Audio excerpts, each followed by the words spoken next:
ಹೇಳ್ತೀನಿ ಅದನ್ನ. ರುದ್ರೋ ಬಹುಶಿರಾ ಬಭ್ರುರ್ವಿಶ್ವಯೋನಿಶುಚಿಶ್ರವಾಃ. ರುದ್ರೋ ಬಹುಶಿರಾ ಬಭ್ರುರ್. ಬಭ್ರುರ್ ಬಾ ಮೊದಲನೇ ಬಾಗೆ ಅಲ್ಪ ಪ್ರಾಣ ಇದೆ, ನೆಕ್ಸ್ಟ್ ಇರೋ ಭಾಗ ಮಾತ್ರ ಮಹಾಪ್ರಾಣ ಇರೋದು. ಬಭ್ರುರ್ ವಿಶ್ವಯೋನಿಶ್ ಶುಚಿಶ್ರವಾಹ. ವಿಶ್ವಯೋನಿಹಿ ಆದ್ಮೇಲೆ ಶಾ ಅಕ್ಷರ ಇರೋದ್ರಿಂದ ವಿಶ್ವಯೋನಿಶ್ ಶುಚಿಶ್ರವಾಹ. ಅಮೃತ ಶಾಶ್ವತ ಸ್ಥಾಣುರ್. ಇಲ್ಲಿ ಎರಡು ಕಡೆ ಅಮೃತ ಆದ್ಮೇಲೂ ಕೂಡ ಶಾ ಅಕ್ಷರ ಇದೆ, ಶಾಶ್ವತ ಆದ್ಮೇಲೂ ಸಾ ಇರೋದ್ರಿಂದ ಅಮೃತ ಶಾಶ್ವತ ಸ್ಥಾಣುರ್ವರಾರೋಹೋ ಮಹಾತಪಾಃ. ಮತ್ತೊಮ್ಮೆ ಹೇಳೋಣ. ರುದ್ರೋ ಬಹುಶಿರಾ ಬಭ್ರುರ್ವಿಶ್ವಯೋನಿಶುಚಿಶ್ರವಾಃ. ಅಮೃತ ಶಾಶ್ವತ ಸ್ಥಾಣುರ್ವರಾರೋಹೋ ಮಹಾತಪಾಃ. ಓಕೆ, ಕೆಲವ್ರಿಗಷ್ಟೇ ಅವಕಾಶ ಸಿಗ್ತಾ ಇರತ್ತೆ, ಎಲ್ರಿಗೂನು ತಪ್ಪುಗಳನ್ನ ಕರೆಕ್ಷನ್ ಮಾಡೋದಕ್ಕೆ ಆಗಲ್ಲ ಎಲ್ಲಾರ ತಪ್ಪುಗಳನ್ನ. ಹಾಗಾಗಿ ಬೇರೆಯವರು ತಪ್ಪು ಮಾಡ್ತಿರೋದನ್ನ ನೋಡಿ ನಾವು ಕರೆಕ್ಷನ್ ಮಾಡ್ಕೋಬೇಕಾಗತ್ತೆ. ಓಕೆ, ಇವಾಗ ರುದ್ರೋ ಬಹುಶಿರಾ ಬಭ್ರುಹು ಅಲ್ಲಿವರೆಗೂ ಆಗಿತ್ತಲ್ವಾ. ವಿಶ್ವಯೋನಿಹಿ ಅನ್ನೋ ನಾಮದ ಬಗ್ಗೆ ನಾವು ಇವತ್ತು ತಿಳ್ಕೋಬೇಕಾಗಿತ್ತು. ವಿಶ್ವಯೋನಿಹಿ ಅನ್ನೋದು ಎಲ್ರಿಗೂ ಸಾಮಾನ್ಯವಾಗಿ ಅದನ್ನ ನೋಡ್ತಿದ್ದ ಹಾಗೆ ಗೊತ್ತಾಗ್ಬಿಡತ್ತೆ ಅದ್ರ ಅರ್ಥ ಏನು ಅಂತ ಅನ್ನೋದು. ವಿಶ್ವಯೋನಿಹಿ ಅಂತಂದ್ರೆ ವಿಶ್ವಸ್ಯ ಕಾರಣತ್ವಾತ್ ವಿಶ್ವಯೋನಿಹಿ ಅಂದ್ರೆ ಜಗತ್ತಿಗೆ ಕಾರಣನಾದವನು ಅನ್ನೋ ಅರ್ಥದಲ್ಲಿ ವಿಶ್ವಯೋನಿಹಿ ಅಂತ ಹೇಳ್ತಾರೆ. ಇನ್ನು ಶ್ರುತಿಗಳಲ್ಲಾಗಿರಬಹುದು ಮತ್ತೆ ಉಪನಿಷತ್ತಿನಲ್ಲಾಗಿರಬಹುದು ಭಗವಂತನನ್ನ ಭೂತಯೋನಿ ಅಂತ ಹೇಳಿ ಕರೀತಾರೆ. ಭೂತಯೋನಿಹಿ ಅಂತಂದ್ರೆ ಭವಂತಿ ಇತಿ ಭೂತಾನಿ ಅಂದ್ರೆ ಹುಟ್ಟತಕ್ಕಂತಹ ವಸ್ತುಗಳೆಲ್ಲವೂ ಕೂಡ ಭೂತಗಳೇ. ಹಾಗಾಗಿ ಭೂತಯೋನಿಹಿ, ಭೂತ ಅಂತಂದ್ರೆ ಈ ಒಂದು ಸಮಸ್ತ ಜೀವರಾಶಿಗಳೇನಿದಾವೆ ಈ ಎಲ್ಲವುಗಳ ಹುಟ್ಟಿಗೆ ಕಾರಣನಾದಂತವನು, ಇವುಗಳಿಗೆ ಮೂಲ ಕಾರಣನಾದಂತಹ ಬ್ರಹ್ಮನನ್ನ ಭೂತಯೋನಿ ಅಂತ ಕರೀತಾರೆ. ಇದು ಉಪನಿಷತ್ತಿನಲ್ಲಿ ಹೇಳಿರೋ ಅಂತದ್ದು. ಈ ಭೂತಗಳ ವಿಸ್ತಾರ ಏನಿದೆ, ಈ ಭೂತಗಳ ವಿಸ್ತಾರವನ್ನೇ ಇಲ್ಲಿ ವಿಶ್ವ ಅಂತ ಹೇಳ್ತಾ ಇರೋದು. ಭೂತಗಳನ್ನೇ ವಿಶ್ವ ಅಂತ ಹೇಳ್ತಾರೆ. ಹೀಗೆ ವಿಶ್ವಕ್ಕೆಲ್ಲ ಮೂಲ ಕಾರಣನಾಗಿರೋದ್ರಿಂದಾಗಿ ಭಗವಂತನನ್ನ ವಿಶ್ವಯೋನಿಹಿ ಅಂತ ಹೇಳಿ ಹೇಳ್ತೀವಿ. ಆಯ್ತಾ?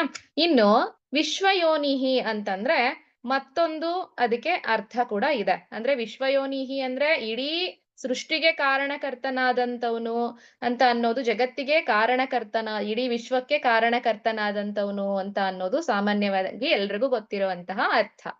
ಇನ್ನು ವಿಶ್ವಯೋನಿಹಿ ಅನ್ನೋದಕ್ಕೆ ಮತ್ತೊಂದು ಅರ್ಥ ಇದೆ.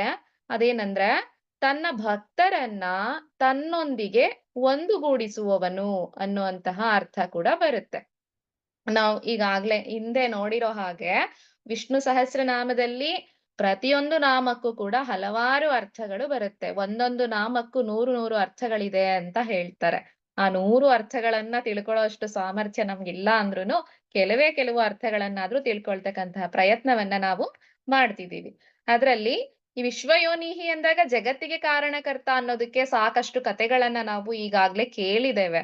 ಹಾಗಾಗಿ ನಾನು ಇದರ ಮತ್ತೊಂದು ಅರ್ಥ ಏನಿದೆ, ತನ್ನ ಭಕ್ತರನ್ನ ತನ್ನೊಂದಿಗೆ ಒಂದುಗೂಡಿಸುವವನು ಅನ್ನುವಂತಹ ಅರ್ಥ ಇದೆಯಲ್ಲ, ಅದನ್ನ ನಾನು ಇಲ್ಲಿ ತಗೊಳ್ತಾ ಇದ್ದೀನಿ. ವಿಶ್ವ ಅಂತಂದ್ರೆ ಇಡೀ ಅಂದ್ರೆ ಜಗತ್ತು ಅಂತ, ಅಂದ್ರೆ ಎಲ್ಲಾ ಭೂತಗಳಿಗೆ ವಿಶ್ವ ಅಂತ ಹೇಳ್ತಾರೆ. ಯೋನಿಹಿ ಅಂತಂದ್ರೆ ಒಂದುಗೂಡಿಸ್ತಕ್ಕಂಥವನು ಅಂತ. ಆ ಅರ್ಥದಲ್ಲಿ ಇಲ್ಲಿ ತನ್ನ ಭಕ್ತರನ್ನ ತನ್ನೊಂದಿಗೆ ಒಂದುಗೂಡಿಸಿಕೊಳ್ತಕ್ಕಂಥವನಾಗಿರೋದ್ರಿಂದಾಗಿ ಭಗವಂತನನ್ನ ವಿಶ್ವಯೋನಿಹಿ ಅಂತ ಹೇಳಿ ಇಲ್ಲಿ ನಾವು ಸ್ತುತಿಸ್ತಾ ಇದ್ದೀವಿ. ಇನ್ನು ಇದಕ್ಕೆ ಸಂಬಂಧಪಟ್ಟ ಹಾಗೆ ನಾವು ಕಥೆಯನ್ನ ನೋಡೋದಾದ್ರೆ, ಈಗ ಒಂದೇ ಅರ್ಥ ಬರಲ್ಲ, ಬೇರೆ ಬೇರೆ ಅರ್ಥಗಳು ಬರುತ್ತೆ ಅಂತ ಗೊತ್ತಾಯ್ತು. ವಿಶ್ವಯೋನಿಹಿ ಅನ್ನೋದಕ್ಕೆ ಅರ್ಥ ಏನು ಅಂತ ಗೊತ್ತಾಯ್ತು. ಇನ್ನು ಇದಕ್ಕೆ ಸಂಬಂಧಪಟ್ಟ ಹಾಗೆ ನಾವು ಕಥೆಯ ಮುಖಾಂತರ ಇದನ್ನ ಅರ್ಥೈಸ್ಕೊಳ್ಳೋದಾದ್ರೆ, ಸಂಕಟ ಮೋಚನ ವೀರ ಹನುಮಂತನ ಕಥೆಯ ಜೊತೆ ಇದನ್ನ ನಾವು ಈ ಒಂದು ನಾಮವನ್ನ ನಾವು ಅನುಭವಿಸೋಣ ಅಂತ ಹೇಳಿ ಹೇಳ್ತಾ ಇದ್ದೀನಿ. ಭಗವಂತ ತನ್ನ ಭಕ್ತರು ಯಾವುದೇ ಸ್ಥಿತಿಯಲ್ಲಿದ್ರೂ ಕೂಡ ಅವರನ್ನ ಸ್ವೀಕಾರ ಮಾಡ್ತಾನೆ. ಅವನು ಉಚ್ಚನಾಗಿರಬಹುದು, ನೀಚನಾಗಿರಬಹುದು, ಹಣವಂತ ಆಗಿರಬಹುದು ಅಥವಾ ದರಿದ್ರನಾಗಿರಬಹುದು, ಅವನು ಓದಿದವನಾಗಿರಬಹುದು ಅಥವಾ ಅನಕ್ಷರಸ್ಥನಾಗಿರಬಹುದು, ಬುದ್ಧಿವಂತ ಆಗಿರಬಹುದು, ದಡ್ಡ ಆಗಿರಬಹುದು. ಈ ರೀತಿ ಯಾವ ಭೇದ ಭಾವವೂ ಕೂಡ ಇಲ್ಲದೇನೆ ಎಲ್ಲರನ್ನ ಕೂಡ ಸಮಾನವಾಗಿ ಸ್ವೀಕರಿಸ್ತಕ್ಕಂಥವನು ಭಗವಂತ.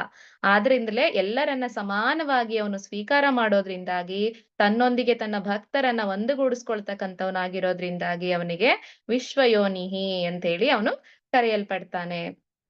ಇನ್ನು ಭಗವಂತನಿಗೂ ಕೂಡ ನಮಗೂ ಬಿಡಿಸಲಾಗದಂತಹ ಸಂಬಂಧ ಅಂತಾನೆ ಹೇಳ್ಬಹುದು. ಯಾಕಂದ್ರೆ ನಾವು ಮತ್ತೆ ಮತ್ತೆ ಎಲ್ಲಾ ಯೋನಿಗಳಲ್ಲಿ ಮತ್ತೆ ಮತ್ತೆ ಹುಟ್ಟಿ ಹುಟ್ಟಿ ಬರ್ತಾ ಇರ್ತೀವಿ. ಮತ್ತೆ ಮತ್ತೆ ಪುನರ್ಜನ್ಮ ಪ್ರಾಪ್ತಿ ಆಗ್ತಿರತ್ತೆ. ಈಗ ಒಂದು ಮಗು ಹುಟ್ಟುತ್ತೆ ಅಂತಂದ್ರೆ, ಆ ತಾಯಿಗೂ ಮಗುಗುನು ಇರ್ತಕ್ಕಂತಹ ಕರುಳ ಬಳ್ಳಿಯನ್ನ ಕತ್ತರಿಸ್ತಾರೆ. ಇಲ್ಲಿ ಭಗವಂತನಿಗೆ ಮತ್ತೆ ಜೀವರಾಶಿಗಳಿಗೆ ಇರ್ತಕ್ಕಂತಹ ಆ ಬಂಧವನ್ನ ಎಂದಿಗೂ ಕೂಡ ಕಟ್ ಮಾಡೋದಕ್ಕೆ ಸಾಧ್ಯ ಇಲ್ಲ. ಅದು ಅಳಿಸಲಾಗದಂತಹ ಬಂಧ ಭಗವಂತನಿಗೂ ಮತ್ತೆ ಭಕ್ತರಿಗೂ ಇರುವಂತಹ ಬಂಧ. ಹೀಗೆ ಭಗವಂತನನ್ನ ನವವಿಧವಾದಂತಹ ಭಕ್ತಿಗಳಿಂದ ನಾವು ಭಗವಂತನನ್ನ ಸ್ತುತಿಸ್ತಾ ಇರ್ತೀವಿ. ಅವನನ್ನ ಹೊಲಿಸ್ಕೊಳ್ಳುವಂತಹ ಪ್ರಯತ್ನವನ್ನ ನಾವು ಮಾಡ್ತಿರ್ತೀವಿ. ಈಗಾಗ್ಲೇ ನವವಿಧವಾದಂತಹ ಭಕ್ತಿಗಳನ್ನ ಕೂಡ ನಾವು ಲಾಸ್ಟ್ ಕ್ಲಾಸಲ್ಲಿ ನೋಡಿದ್ವಿ. ಈ ರೀತಿ ಸದಾ ನಮಗೆ ಒಲವನ್ನ ತೋರಿಸ್ತಾ ಭಗವಂತನ ಬಗ್ಗೆ ಆ ಆ ಇರ್ತಕ್ಕಂತಹ ಈ ಕತೆ ಏನು ಅಂತ ಅನ್ನೋದನ್ನ ಹನುಮಂತನ ಬಗ್ಗೆ ಈ ಕಥೆಯನ್ನ ನಾವು ತಿಳ್ಕೊಳ್ತಾ ಹೋಗೋಣ. ಅಂದ್ರೆ ಹನುಮಂತ ನವವಿಧವಾದ ಭಕ್ತಿಯಲ್ಲಿ ದಾಸ್ಯ ಅಂತ ಏನ್ ಹೇಳ್ತೀವಿ ನಾವು, ಅದಕ್ಕೆ ಉದಾಹರಣೆಯಾಗಿ ನಾವು ದಾಸ್ಯ ಅಂದ ತಕ್ಷಣ ಬಂದಿದ ತಕ್ಷಣ ನಾವು ನೋಡೋದೇ ಹನುಮಂತನನ್ನ. ಹಾಗಾಗಿ ನಾನು ಈ ಕಥೆಯನ್ನ ಇಲ್ಲಿ ತಗೊಂಡಿದ್ದೀನಿ. ಇಲ್ಲಿ ಎಲ್ರಿಗೂ ಗೊತ್ತಿರೋದೇನೆ ಇದು. ಏನಂದ್ರೆ ಹನುಮಂತ ರಾಮ ಮತ್ತೆ ಲಕ್ಷ್ಮಣ ಸೀತೆ ಎಲ್ರು ಕಾಡಿಗೆ ಹೋಗ್ಬೇಕಾದ್ರೆ ಹನುಮಂತನ ಭೇಟಿ ಆಗತ್ತೆ. ಎಲ್ರಿಗೂ ಗೊತ್ತಿದೆ ಅದು.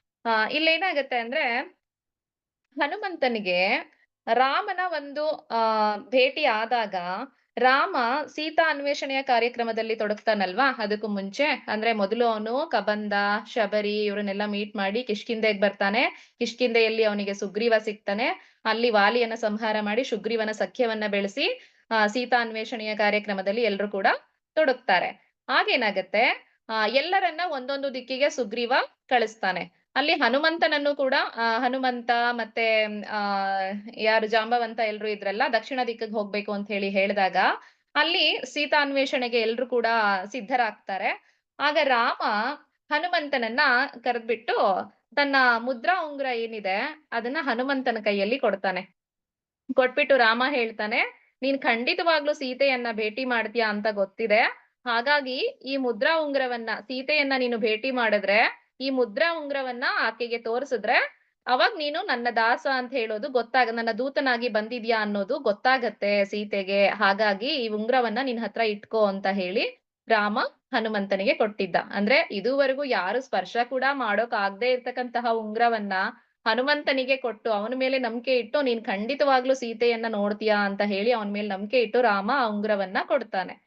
ಅವನ ಮುದ್ರಾ ಉಂಗುರವನ್ನ.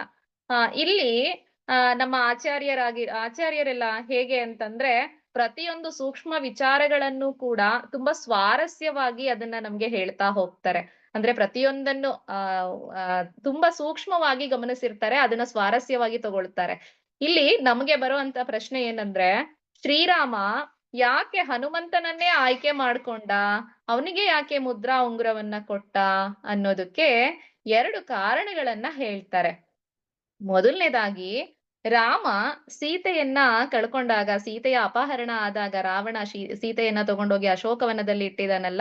ಈಗ ರಾಮ ಶೋಕದಿಂದ ಅವನು ಸೀತೆಯ ವಿರಹವನ್ನ ತಡೆಯಲಾರದೆ ಅವನು ಶೋಕ ಸಮುದ್ರದಲ್ಲಿ ಮುಳುಗಿರ್ತಾನೆ. ಅಂತಹ ಸಂದರ್ಭದಲ್ಲಿ ಹನುಮಂತ ಬ್ರಹ್ಮಚಾರಿ ಅಲ್ವಾ? ನೈಷ್ಠಿಕ ಬ್ರಹ್ಮಚರ್ಯದಲ್ಲಿದ್ದಂತಹ ಹನುಮಂತ ಏನ್ ಯೋಚಿಸ್ತಾನೆ ಅಂದ್ರೆ, ಅಪರಿಮಿತವಾದ ಪರಾಕ್ರಮಿಯಾದಂತಹ ವಾಲಿಯನ್ನೇ ಒಂದೇ ಒಂದು ಬಾಣದಿಂದ ಕೊಂದಂತಹ ರಾಮ ಒಬ್ಬ ವೀರ ಅಂತ ನಾನ್ ಅನ್ಕೊಂಡಿದ್ದೆ. ಆದ್ರೆ ಅವನು ತನ್ನ ಪತ್ನಿಗೆ ಈ ರೀತಿ ವಶ ಆಗಿದಾನಲ್ಲ ಅಂತ ಹೇಳಿ ಅವನ್ ಮನಸ್ಸಿನಲ್ಲಿ ಅನ್ಕೊಳ್ತಾನೆ. ಅವನ್ ಅನ್ಕೊಂಡಿದ್ದು ಶ್ರೀರಾಮನಿಗೆ ಗೊತ್ತಾಗತ್ತೆ. ಎಲ್ಲರ ಮನಸ್ಸನ್ನ ಅರಿತಂತಹ ಭಗವಂತನಿಗೆ ಹನುಮಂತನ ಮನಸ್ಸಿನಲ್ಲಿ ಏನಿದೆ ಅಂತ ಗೊತ್ತಾಗಲ್ವಾ? ಹಾಗಾಗಿ ಅವನಿಗೆ ಹನುಮಂತನ ಮನಸ್ಸಿನಲ್ಲಿ ಅವನು ಈ ರೀತಿ ಯೋಚನೆ ಮಾಡಿದ್ದು ಶ್ರೀರಾಮನಿಗೆ ಗೊತ್ತಾಗತ್ತೆ. ಆಗ ಶ್ರೀರಾಮ ಆ ಅವನಿಗೆ ಉಂಗುರವನ್ನ ಕೊಟ್ಟಾಗ ಅವನ ಯೋಚಿಸ್ತಾನೆ.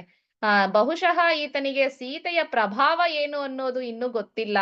ಒಂದು ವೇಳೆ ಸೀತೆಯನ್ನ ಭೇಟಿ ಮಾಡಿ ಅವಳ ಬಗ್ಗೆ ತಿಳಿದ ಮೇಲೆ ಇವನ ಮನಸ್ಸಿನಲ್ಲಿರುವಂತಹ ಈ ಅಭಿಪ್ರಾಯ ಬದಲಾಗತ್ತೆ ಅಂತ ತಿಳಿದು ರಾಮ ಅವನನ್ನ ಆಯ್ಕೆ ಮಾಡ್ಕೊಂಡ. ಇದು ಒಂದು ಕಾರಣ. ಹಾಗೆ ಅದೇ ರೀತಿ ಅವನು ಹೋಗಿ ಹನುಮಂತ ಸೀತೆಯನ್ನ ಭೇಟಿ ಮಾಡಿದಾಗ ಲಂಕೆಯಲ್ಲಿ ಅವನು ಅನ್ಕೊಳ್ಳೋದೇ ಅದು.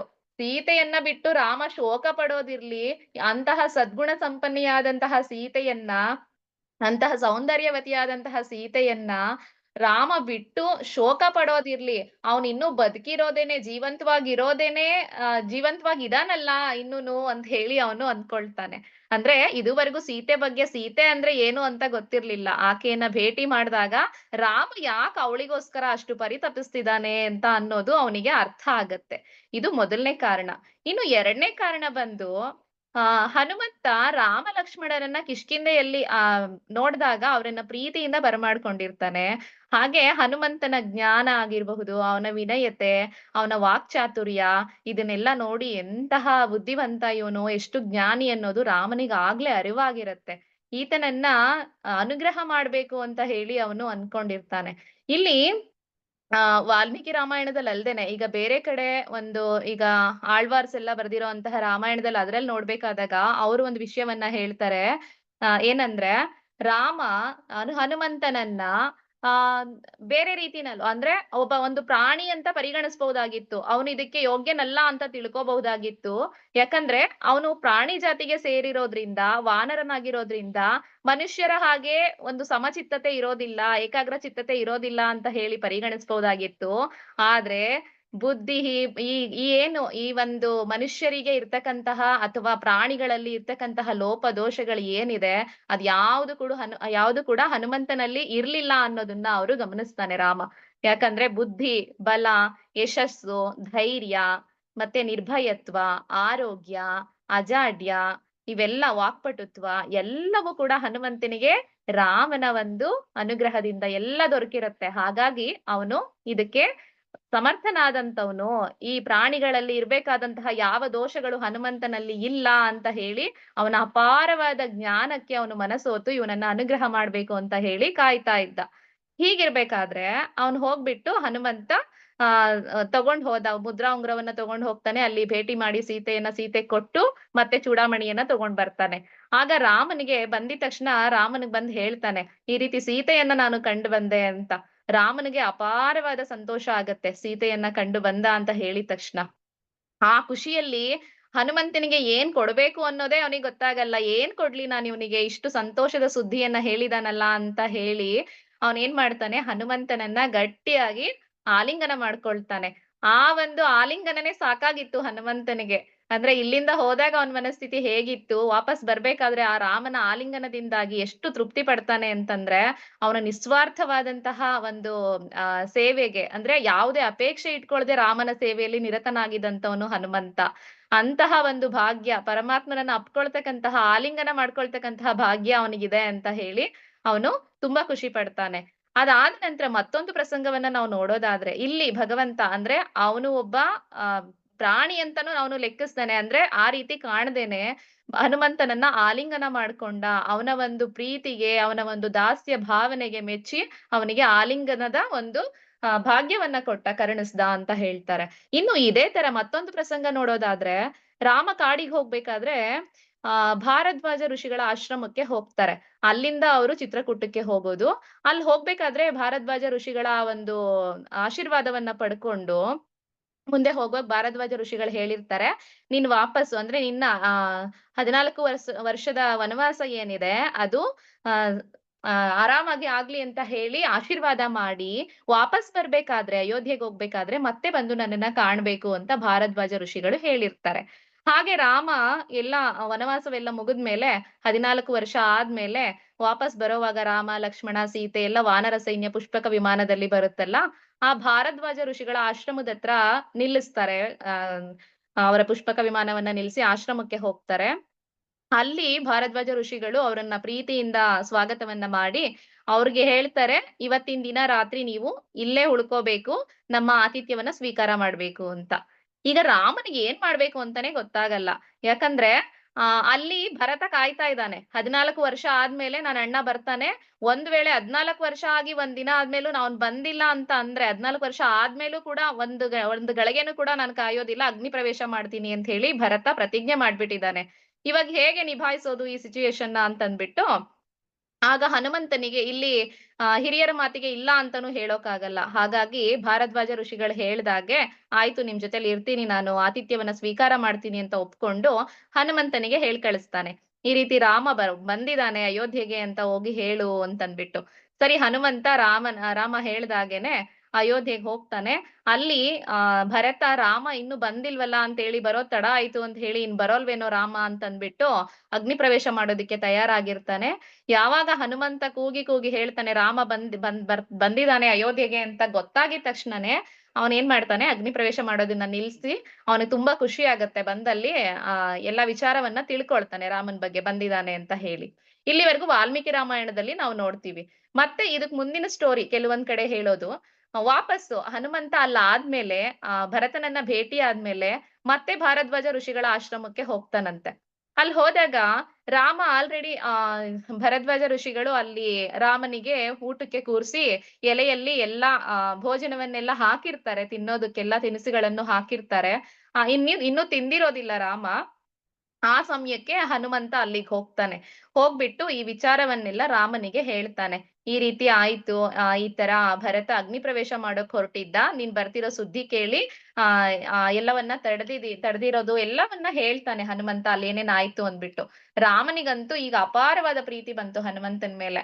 ಈಗೇನ್ ಮಾಡ್ತಾನೆ ತಕ್ಷಣಕ್ಕೆ ಅವ್ನ್ ಏನ್ ಕೊಡೋದು ಅಂತ ಅಂದ್ಕೊಂಡು ಅವಾಗ್ ಮೊದ್ಲು ಸೀತೆಯ ಬಗ್ಗೆ ಹೇಳ್ದಾಗ ಆಲಿಂಗನ ಮಾಡ್ಕೊಂಡಿದ್ನಲ್ವಾ, ಇವಾಗ್ ಏನ್ ಮಾಡೋದು ಅಂತ ಅಂದ್ಕೊಂಡು ಅವ್ನ್ ಮಾಡ್ತಿದ್ದಂತಹ ಊಟದಲ್ಲಿ ಆ ಎಲೆ ಹಾಕಿರ್ತಾರಲ್ಲ, ಆ ಬಾಳೆ ಎಲೆನಲ್ಲಿ ಮಧ್ಯಕ್ಕೊಂದ್ ಗೆರೆ ಹಾಕಿ ಹನುಮಂತನಲ್ಲಿ ಕೂರಿಸ್ತಾನೆ. ನೀನ್ ನನ್ ಎದುರು ಕುತ್ಕೊಂಡು ನನ್ನ ಜೊತೆಲೆ ಕುತ್ಕೊಂಡು ಸಹಭೋಜನವನ್ನ ಮಾಡ್ಬೇಕು ಅಂತ ಹೇಳಿ. ಅಂದ್ರೆ ಆಗ ಹನುಮಂತನಿಗೆ ಹೇಳೋಕೆ ಆಗಲ್ಲ ಆ ಖುಷಿ ಏನು ಅಂತ. ಎಷ್ಟು ತನ್ನನ್ನೇ ತಾನ್ ಸಮರ್ಪಣೆ ಮಾಡ್ಕೊಂಡಿದ್ದಂತಹ ರಾಮನಿಗೆ ಹನುಮಂತ ಸಮರ್ಪಣೆ ಮಾಡ್ಕೊಂಡ್ಬಿಟ್ಟಿರ್ತಾನೆ ತನ್ನನ್ನ ತಾನು. ಅಂಥದ್ರಲ್ಲಿ ಅವನ ಆಲಿಂಗನ ಸಿಕ್ಕಿದ್ದಂತೂ ಅವನಿಗೆ ಅತಿಯಾದ ಖುಷಿ ಆಗಿರತ್ತೆ. ಅದಲ್ಲದೇನೆ ಈಗ ಸಹಭೋಜನ ಮಾಡುವಂತಹ ಒಂದು ಅವಕಾಶ ಸಿಕ್ಕಿರೋದ್ ನೋಡಿ ಹನುಮಂತನಿಗಂತೂ ಅವನ ಖುಷಿ ಹೇಳಲು ಅಸಾಧ್ಯ ಅಂತ ಹೇಳ್ಬಹುದು. ಈ ರೀತಿ ಹನುಮಂತನನ್ನು ಕೂಡ ಒಂದು ಬೇರೆ ಅಂದ್ರೆ ಭಗವಂತನಿಗೆ ಇಲ್ಲಿ ಯಾವ್ದು ಕೂಡ ಯಾವ ಜೀವರಾಶಿಗಳು ಕೂಡ ಉಚ್ಚ ಅಂತಾಗ್ಲಿ, ನೀಚ ಅಂತಾಗ್ಲಿ, ಬಡವ ಬಲ್ಲಿದ ಅಂತಾಗ್ಲಿ ಅಥವಾ ಅನಕ್ಷರಸ್ಥ ಅಂತಾಗ್ಲಿ ಯಾವುದೇ ರೀತಿಯ ಭೇದ ಭಾವ ಭಗವಂತನಿಗೆ ಇಲ್ಲ. ಭಕ್ತಿ ಒಂದಿದ್ರೆ, ಶ್ರದ್ಧೆ ಒಂದಿದ್ರೆ ಎಲ್ಲರನ್ನ ಕೂಡ ಸ್ವೀಕಾರ ಮಾಡ್ತಕ್ಕಂತಹ ಗುಣ ಅವನಲ್ಲಿದೆ. ಎಲ್ಲರನ್ನ ಕೂಡ ತನ್ನಲ್ಲಿ ಅವನು ಆಲಿಂಗನವನ್ನ ಮಾಡ್ಕೊಳ್ತಾನೆ ಅನ್ನೋ ಕಾರಣಕ್ಕೋಸ್ಕರ ವಿಶ್ವಯೋನಿಹಿ ಅನ್ನುವಂತಹ ನಾಮ ಅವನಿಗೆ ಅನ್ವರ್ಥವಾಗಿ ಬಂದಿದೆ. ಹಾಗಾಗಿ ಭಗವಂತನನ್ನ ವಿಶ್ವಯೋನಿಹಿ ಅಂತೇಳಿ ಕರೀತಾರೆ. ಒಂದ್ ನಿಮಿಷ.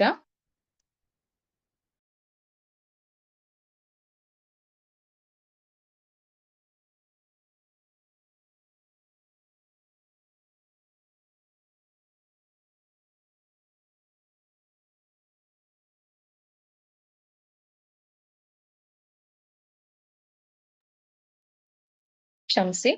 ಇನ್ನು ಎರಡನೇ ನಾಮ ಬಂದು ಶುಚಿಶ್ರವಾಹ. ಶುಚಿಶ್ರವಾಹ ಅಂತಂದ್ರೆ ಇಲ್ಲಿ ಕೃಷ್ಣನೇ ಹೇಳಿರೋ ಅಂತದ್ದು ಒಂದು ಶ್ಲೋಕ ಇದೆ ಮಹಾಭಾರತದಲ್ಲಿ. ಕೃಷ್ಣ ಏನ್ ಹೇಳ್ತಾನಂದ್ರೆ ಶುಚಿಶ್ರವಾಹ ಅಂದ್ರೆ ಇಲ್ಲಿ 3-4 ಅರ್ಥಗಳು ಬರುತ್ತೆ. ನೋಟ್ ಮಾಡ್ಕೊಳ್ಳಿ, ಅದು ಹೇಳ್ತಾ ಹೋಗ್ತೀನಿ. ಮೊದಲನೇ ಅರ್ಥ ಬಂದು ಪವಿತ್ರವಾದವುಗಳು ಮತ್ತೆ ಶ್ರವಣ ಮಾಡೋದಕ್ಕೆ ಶ್ರವಣ ಮಾಡ್ತಕ್ಕಂಥವುಗಳು ಆಗಿರ್ತಕ್ಕಂತಹ ಹೆಸರುಗಳನ್ನ ಉಳ್ಳಂತವನು. ಪವಿತ್ರವಾದವುಗಳು ಹಾಗೂ ಶ್ರವಣ ಮಾಡತಕ್ಕವುಗಳು ಆಗಿರುವ ಹೆಸರುಗಳನ್ನ ಉಳ್ಳವನಾಗಿರೋದ್ರಿಂದಾಗಿ ಅವನಿಗೆ ಶುಚಿಶ್ರವಾಹ ಅಂತ ಹೇಳ್ತಾರೆ. ಇನ್ನು ಮತ್ತೊಂದು ಅರ್ಥ ಶುದ್ಧವಾದ ಮಾತುಗಳನ್ನ ಕೇಳುವವನು ಅನ್ನುವಂತಹ ಅರ್ಥ ಕೂಡ ಬರುತ್ತೆ. ಹಾಗೆ ಮತ್ತೊಂದು ಅರ್ಥ ನೋಡೋದಾದ್ರೆ ಸುಂದರವಾದ ಮತ್ತು ದಿವ್ಯವಾದ ಕಿವಿಗಳನ್ನ ಹೊಂದಿರ್ತಕ್ಕಂಥವನು ಅನ್ನುವ ಅರ್ಥ ಕೂಡ ಬರುತ್ತೆ. ಅಂದ್ರೆ ಭಗವಂತನ ಪ್ರತಿಯೊಂದು ಅಂಗಾಂಗವು ದಿವ್ಯವಾದದ್ದು. ನಮ್ ಹಾಗೆ ದಿವ್ಯ ಅಂತಂದ್ರೆ ಇಲ್ಲಿ ಅಪ್ರಾಕೃತವಾದದ್ದು ಅಂತ. ನಮ್ ಹಾಗೆ ಯಾವುದೇ ಒಂದು ನಮ್ಮ ದೇಹ ಹೇಗೆ ಒಂದು ಪಂಚಭೂತಗಳಿಂದ ಆಗಿದ್ಯೋ ಆ ರೀತಿ ಭಗವಂತನ ದೇಹ ಅಲ್ಲ. ಅದು ಪಂಚಭೂತಗಳಿಂದ ಆದಂತಹ ದೇಹ ಅಲ್ಲ, ದಿವ್ಯವಾದ ದೇಹ. ಅವನ ಪ್ರತಿಯೊಂದು ಅಂಗಾಂಗಗಳು ಕೂಡ ದಿವ್ಯವಾದದ್ದು. ಹಾಗಾಗಿ ಶುಚಿಶ್ರವಾಹ ಅಂದ್ರೆ ಸುಂದರ ಮತ್ತು ದಿವ್ಯವಾದ ಕಿವಿಗಳನ್ನ ಹೊಂದಿರುವಂತಹವನು ಎಂಬಂತಹ ಅರ್ಥ ಕೂಡ ಬರುತ್ತೆ. ನಾವಿವತ್ತು ನೋಡ್ತಿರ್ತಕ್ಕಂತಹ ಅರ್ಥ ಶುದ್ಧವಾದ ಮಾತುಗಳನ್ನ ಕೇಳುವವನು ಎಂಬಂತದ್ದು. ಇಲ್ಲಿ ಮಹಾಭಾರತದಲ್ಲೇನೆ ಶಾಂತಿ ಪರ್ವದಲ್ಲಿ ಸ್ವತಃ ಶ್ರೀಕೃಷ್ಣ ಪರಮಾತ್ಮನೇ ಅರ್ಜುನನಿಗೆ ಹೇಳ್ತಾನೆ. ಏನಂದ್ರೆ, ಶುಚಿಶ್ರಾವಣ್ಯಾನಿ ಶೃಣೋಮಿ ಇಹ ಧನಂಜಯ ನ ಚ ಪಾಪಾನಿ ಗೃಹಾಮಿ ತತೋಹಂ ವೈ ಶುಚಿಶ್ರವಾಹ ಅಂತ. ಅಂದ್ರೆ, ಹೇ ಧನಂಜಯನೇ, ನಿರ್ಮಲವಾದಂತಹ ಹೃದಯದಿಂದ ಹೊರಬಂದಂತಹ ಕೇಳೋದಕ್ಕೆ ಒಪ್ಪುವ ಹಾಗೆ ಆಡ್ತಕ್ಕಂತಹ ಮಾತುಗಳೇನಿದೆ ಅದನ್ನ ನಾನು ಅವಶ್ಯಕವಾಗಿ ಕೇಳ್ತೇನೆ. ಅಂದ್ರೆ ನಿರ್ಮಲ ಹೃದಯದಿಂದ ಬಂದಂತಹ ಮಾತುಗಳು ಹಾಗೂ ಕೇಳೋದಕ್ಕೆ ಒಪ್ಪುವ ಮಾತುಗಳನ್ನ ಅವನ್ನ ನಾನು ಅವಶ್ಯವಾಗಿ ಕೇಳ್ತೇನೆ. ಅದೇ ರೀತಿ ಪಾಪಪೂರ್ಣವಾದಂತಹ ಮಾತುಗಳನ್ನ ನಾನು ಕೇಳಲಾರೆ ಅಂತ ಹೇಳಿ ಹೇಳ್ತಾನೆ. ಅದಕ್ಕಾಗಿ ನನ್ನನ್ನ ಶುಚಿಶ್ರವ ಅಂತ ಹೇಳಿ ಕರೀತಾರೆ ಅಂತ ಹೇಳಿ ಅರ್ಜುನನಿಗೆ ಕೃಷ್ಣ ಹೇಳೋ ಅಂತದ್ದು. ಮತ್ತೊಮ್ಮೆ ಹೇಳ್ತೀನಿ, ಅರ್ಥ ಕೇಳಿಸ್ಕೊಳ್ಳಿ. ಹೇ ಧನಂಜಯನೇ, ನಿರ್ಮಲ ಹೃದಯದಿಂದ ಹೊರಬಂದ ಕೇಳಲೊಪ್ಪುವ ಮಾತುಗಳನ್ನ ನಾನು ಅವಶ್ಯವಾಗಿ ಕೇಳ್ತೇನೆ. ಅದೇ ಪಾಪಪೂರ್ಣವಾದಂತಹ ಮಾತುಗಳನ್ನ ನಾನು ಕೇಳಲಾರೆ. ಅದಕ್ಕಾಗಿಯೇ ನನ್ನನ್ನ ಶುಚಿಶ್ರವಾಹ ಅಂತ ಹೇಳಿ ಕರೀತಾರೆ ಅನ್ನೋದು ಕೃಷ್ಣ ಮಹಾಭಾರತದಲ್ಲಿ ಸ್ವತಃ ಅರ್ಜುನನಿಗೆ ಹೇಳೋ ಅಂತದ್ದು. ಇಲ್ಲಿ ಕೃಷ್ಣನ ಒಂದು ಕಥೆ ಹಾಗೂ ವಿದುರ ಇದ್ರ ಮುಖಾಂತರನೇ ನಾವು ಈ ಒಂದು ನಾಮವನ್ನ ಅರ್ಥೈಸ್ಕೊಳ್ಳೋಣ. ಪಾಂಡವರು ಎಲ್ರಿಗೂ ಗೊತ್ತಿರೋ ಹಾಗೆ 12 ವರ್ಷ ವನವಾಸಕ್ಕೆ ಹೋಗಿದ್ರು. ಹಾಗೆ 1 ವರ್ಷ ಅಜ್ಞಾತವಾಸವೂ ಕೂಡ ಆಗಿತ್ತು ಅಲ್ವಾ? ಅದಾದ್ಮೇಲೆ ಏನ್ ಮಾಡ್ತಾರೆ, ಅವ್ರು ವಾಪಸ್ ಬಂದು ತಮ್ಮ ರಾಜ್ಯವನ್ನ ತಮ್ಗೆ ವಾಪಸ್ ಕೊಡ್ಬೇಕು ಅಂತ ಹೇಳಿ ತಮ್ಮ ಅಧಿಕಾರವನ್ನ ಅಲ್ಲಿ ಕೇಳ್ತಾರೆ. ಆದ್ರೆ ದುರ್ಯೋಧನ ಅಲ್ಲಿ ಕೊಡೋದಕ್ಕೆ ಒಪ್ಕೊಳ್ಳೋದಿಲ್ಲ. ಒಪ್ದೇನೆ ಅವನು ಅಹಂಕಾರದಿಂದ ಇಲ್ಲ ನಾನ್ ಕೊಡೋದೇ ಇಲ್ಲ, ಬೇಕಂದ್ರೆ ನಿಮ್ಗೆ ಯುದ್ಧ ಮಾಡ್ಬಿಟ್ಟು ತಗೊಳ್ಳಿ ಅಂತೆಲ್ಲ ಹೇಳ್ತಾನೆ. ಸೊ ಯುದ್ಧ ಎಲ್ಲ ಮಾಡ್ಬೇಕು ಅಂತಾನೆ ಅನಿವಾರ್ಯತೆ ಇದ್ದಾಗ ಕೊನೆಯದಾಗಿ ಒಂದು ಪ್ರಯತ್ನ ಮಾಡೋಣ ಅಂತ ಹೇಳಿ ಕೃಷ್ಣನನ್ನ ಅಲ್ಲಿ ಕೃಷ್ಣ ರಾಯಭಾರಿಯಾಗಿ ಅಲ್ಲಿ ಹೋಗ್ತಾನೆ ಕೇಳೋದಕ್ಕೆ. ಏನು ಈ ಒಂದು 5 ಹಳ್ಳಿಗಳನ್ನಾದ್ರೂ ಕೊಡ್ಲಿ ಅಂತ ಕೇಳೋದಕ್ಕೆ ಅಂತ ಹೇಳಿ ದೂತನಾಗಿ ಅಲ್ಲಿ ಹೋಗ್ಬೇಕಾದ್ರೆ, ಪಾಂಡವರ ದೂತನಾಗಿ ಕೃಷ್ಣ ಹೋಗ್ಬೇಕಾದ್ರೆ ಹಿಂದೆ ನಾನು ವಷಟ್ಕಾರ ಹೇಳ್ಬೇಕಾದ್ರೇನೆ ಒಂದು ಕತೆ ಹೇಳಿದ್ದೆ, ನೆನ್ಪಿರ್ಬೇಕು ನಿಮ್ಗೆಲ್ಲ. ಅಂದ್ರೆ ತನ್ನ ಎಲ್ಲಾ ಒಂದು ಇಂದ್ರಿಯಗಳೇನಿದಾವೆ ಅವ್ ಯಾವ್ದು ಕೂಡ ನಮ್ಮ ಹಿಡಿತದಲ್ಲಿರೋದಿಲ್ಲ. ಎಲ್ಲವನ್ನ ಭಗವಂತನೇ ಹಿಡಿತದಲ್ಲಿ ಇಟ್ಕೊಳ್ತಕ್ಕಂಥವನು ಅಂತ. ಯಾಕಂದ್ರೆ ಅಲ್ಲಿ ಬಂದಂತಹ ಎಲ್ಲಾ ವ್ಯಕ್ತಿಗಳಿಗೂ ಅಲ್ಲಿ ಇರ್ತಕ್ಕಂಥವ್ರಿಗೆ, ಸಭೆಯಲ್ಲಿ ಇದ್ದಂಥವ್ರಿಗೆ ಕೃಷ್ಣ ಬಂದಾಗ ನಿಂತ್ಕೊಳ್ಬಾರ್ದು, ಅವ್ನು ಮರ್ಯಾದೆ ಕೊಡ್ಬಾರ್ದು. ಅವ್ನ್ ಒಂದ್ ವೇಳೆ ಏನಾದ್ರೂ ಪಾಂಡವರ ಪರವಾಗಿ ಮಾತಾಡಿದ್ರೆ ಅವ್ನ್ ಕುತ್ಕೊಳ್ತಕ್ಕಂತಹ ಆಸನದ ಕೆಳಗಡೆ ದೊಡ್ಡ ಹಳ್ಳ ಮಾಡಿ ಅವನನ್ನ ಬಂಧಿಸ್ತಕ್ಕಂತಹ ಪ್ರಯತ್ನ, ಇದೆಲ್ಲ ಮಾಡ್ಬೇಕು ಅಂತೇಳಿ ಮೊದಲೇ ಪ್ರಯತ್ನ ಮಾಡಿದ್ನಲ್ಲ, ಅದೆಲ್ಲ ಅನ್ಕೊಂಡಿದ್ನಲ್ವಾ ದುರ್ಯೋಧನ. ಈಗ ಕೃಷ್ಣ ಬರ್ತಿರೋದನ್ನ ಕೇಳಿ ಹಸ್ತಿನಾವತಿಗ್ ಬರ್ತಿದ್ದಾನೆ ಅಂತ ಹೇಳಿ ಅವರ ಒಂದು ಗೂಢಾಚಾರರ ಕಡೆಯಿಂದ ತಿಳ್ಕೊಂಡ್ಮೇಲೆ ಏನ್ ಮಾಡ್ತಾರೆ, ಭೀಷ್ಮರಾಗಿರ್ಬಹುದು, ದ್ರೋಣರಾಗಿರ್ಬಹುದು, ಈ ದುರ್ಯೋಧನ ಆಗಿರ್ಬಹುದು, ಎಲ್ಲ ಅರಮನೆಯನ್ನೆಲ್ಲ ಅವ್ರವ್ರ ಮನೆಗಳನ್ನೆಲ್ಲ ಸುಂದರವಾಗೆಲ್ಲ ಅಲಂಕಾರ ಮಾಡ್ತಾರೆ. ಎಲ್ಲ ಅಲಂಕಾರ ಮಾಡಿ ಕೃಷ್ಣನನ್ನ ಬಂದಾಗ ಅವನು ತುಂಬಾ ಖುಷಿ ಪಡಿಸ್ಬೇಕು, ಅವನನ್ನ ನಮ್ ಕಡೆ ಒಲಿಸ್ಕೋಬೇಕು ಅನ್ನೋ ಕಾರಣಕ್ಕೋಸ್ಕರ ಒಳ್ಳೆ ಭಕ್ಷ್ಯ ಭೋಜನಗಳನ್ನೆಲ್ಲ ತಯಾರ್ ಮಾಡಿ ಅವನನ್ನ ನಮ್ಮನೆಗೆ ಕರ್ಕೊಂಡು ಹೋಗ್ಬೇಕು, ನಮ್ ಕಡೆನೇ ಮಾಡ್ಕೋಬೇಕು ಅವನನ್ನ ಅನ್ನುವಂತಹ ಒಂದು ದೃಷ್ಟಿಯಿಂದಾಗಿ ಅವರು ಆ ರೀತಿ ಆಲೋಚನೆಗಳನ್ನ ಮಾಡಿರ್ತಾರೆ. ಅಲ್ಲಿ ಎಲ್ಲವೂ ತಯಾರಾಗಿರುತ್ತೆ. ಇಡೀ ಹಸ್ತಿನಾವತಿನೇ ಹೂಗಳ ಅಲಂಕಾರದಿಂದ, ದೀಪಗಳ ಅಲಂಕಾರದಿಂದ ಶೃಂಗಾರ ಆಗಿರುತ್ತೆ ಕೃಷ್ಣ ಬರ್ತಾನೆ ಅಂತ. ಎಲ್ಲಾ ಸುಮಂಗಲಿಯರು ಕೂಡ ಆರತಿ ಮಾಡ್ಬೇಕು ಅಂತೇಳಿ ಕೃಷ್ಣನಿಗಾಗಿ ಕಾಯ್ತಾ ಇರ್ತಾರೆ. ಇಂಥ ಸಂದರ್ಭದಲ್ಲಿ ಧೃತರಾಷ್ಟ್ರ ಅಂತೂ ಅತಿ ಹೆಚ್ಚು ಅವನು ಕೃಷ್ಣನನ್ನ ಅವ್ನು ಹೇಗೆ ಅಂದ್ರೆ ಕೃಷ್ಣನಿಗೆ ಬಂದಿದ ತಕ್ಷಣ ಒಳ್ಳೊಳ್ಳೆ ಉಡುಗೊರೆಗಳನ್ನ ಕೊಟ್ಟು ತನ್ನ ಹೊಲ್ಸ್ಕೊಂಡ್ಬಿಡ್ಬೇಕು ಕೃಷ್ಣನ್ನ, ನನ್ ಕಡೆ ಮಾಡ್ಕೋಬೇಕು ಅಂತ ಹೇಳಿ ಅನ್ಕೊಂಡಿರ್ತಾನೆ. ಆಗ ವಿದುರ ಅವನಿಗೆ ಹೇಳ್ತಾನೆ, ನೀನ್ ಕೃಷ್ಣನ್ಗೆ ಈ ಉಡುಗೊರೆಗಳನ್ನೆಲ್ಲ ಕೊಟ್ಬಿಟ್ಟು ನೀನು ಕೊಡ್ತಾ ಇರೋದು ಪ್ರೀತಿಯಿಂದ ಅಲ್ಲ, ನೀನು ಆದರದಿಂದಾಗ್ಲಿ ಪ್ರೀತಿಯಿಂದಾಗ್ಲಿ ಇದನ್ನ ಆತನಿಗೆ ಕೊಡ್ತಾ ಇಲ್ಲ. ನಿನ್ನಲ್ಲಿ ವಂಚನೆಯ ಉಪಾಯ ಇದೆ, ಹಾಗಾಗಿ ನೀನು ಅವ್ರಿಗೆ ಕೊಡ್ತಾ ಇರೋದು. ಯಾಕಂದ್ರೆ ಪಾಂಡವರಿಗೆ ಪಾಪ ಅವ್ರೇನ್ ಹೆಚ್ಚಾಗಿ ಏನು ಕೇಳಲಿಲ್ಲ. ಕೊಟ್ಟಿದಂತಹ ಇಂದ್ರಪ್ರಸ್ಥವನ್ನ ನೀನ್ ಕಸಿದ್ಕೊಂಡ್ ಬಿಟ್ಟಿದ್ಯಾ ಆಗ್ಲೇನೆ ಅವರಿಂದ. ಇವಾಗ ಅವರು ಇರೋದಕ್ಕಾಗಿ ಬರೀ 5 ಹಳ್ಳಿಗಳನ್ನ ಕೇಳಿದ್ದಾರೆ. ಅದನ್ನು ಕೂಡ ನೀನ್ ಕೊಡೋದಕ್ ಒಪ್ತಾ ಇಲ್ಲ. ಅದಲ್ದೇನೆ ಯುದ್ಧ ಮಾಡ್ಬೇಡಿ, ಯುದ್ಧ ಮಾಡಿದ್ರೆ ಎಲ್ಲ ನಾಶ ಆಗತ್ತೆ ಅಂತ ಹೇಳಿ ನೀನು ಅವರಿಗೆ ಹಿತನುಡಿಗಳನ್ನ ಬೇರೆ ಹೇಳ್ಬಿಟ್ಟು ಸಂಜಯ್‌ನ ಹತ್ರ ಹೇಳಿ ಕಳ್ಸಿದ್ಯಾ? ಇವಾಗ ಕೃಷ್ಣ ಬರ್ತಾ ಇರೋದು, ಅವನು ನಿನ್ನ ಆತಿಥ್ಯ ಸ್ವೀಕಾರ ಮಾಡೋದಕ್ಕಾಗ್ಲಿ, ಅಥವಾ ನೀನ್ ಕೊಡ್ತಕ್ಕಂತಹ ಉಡುಗೊರೆಯನ್ನ ಪಡೆಯೋದಕ್ಕಾಗ್ಲಿ ಅಲ್ಲ. ನಿನ್ ಹತ್ರ ಇರೋಂತಹ ಈ ಎಲ್ಲ ಏನ್ ಸಂಪತ್ತಿದೆ, ಇದೆಲ್ಲವನ್ನ ತಗೊಳೋದಕ್ಕೆ, ಇದೆಲ್ಲವನ್ನ ನಿನ್ ಹತ್ರ ಇರ್ತಕ್ಕಂತಹ ಇಡೀ ಅರಮನೆಯನ್ನ, ಇಡೀ ರಾಜ್ಯವನ್ನೇ ಕೂಡ ತಗೊಳೋದಕ್ಕೆ ಅರ್ಹನಾಗಿರ್ತಕ್ಕಂಥವನು ಭಗವಂತ ಅವನು. ಅವನಿಗ್ ನೀನೇನು ಕೊಟ್ಟಿ ನೀನ್ ಅವನನ್ನ ಖುಷಿ ಪಡಿಸೋದಕ್ಕಾಗಲ್ಲ. ಒಂದ್ ವೇಳೆ ನೀನ್ ಕೊಡ್ಬೇಕು ಅನ್ನೋದಾದ್ರೆ, ಅವ್ನ್ ಕೇಳಿದ್ದನ್ ಕೊಡು. ಅವ್ನ್ ಏನ್ ಕೇಳ್ತಾನೋ ಅದನ್ ಕೊಟ್ಬಿಡು ಅಂತ ಹೇಳಿ ವಿದುರ ಸಾಕಷ್ಟು ಬಾರಿ ಅವನಿಗೆ ಹೇಳ್ತಾನೆ ಧೃತರಾಷ್ಟ್ರನಿಗೆ.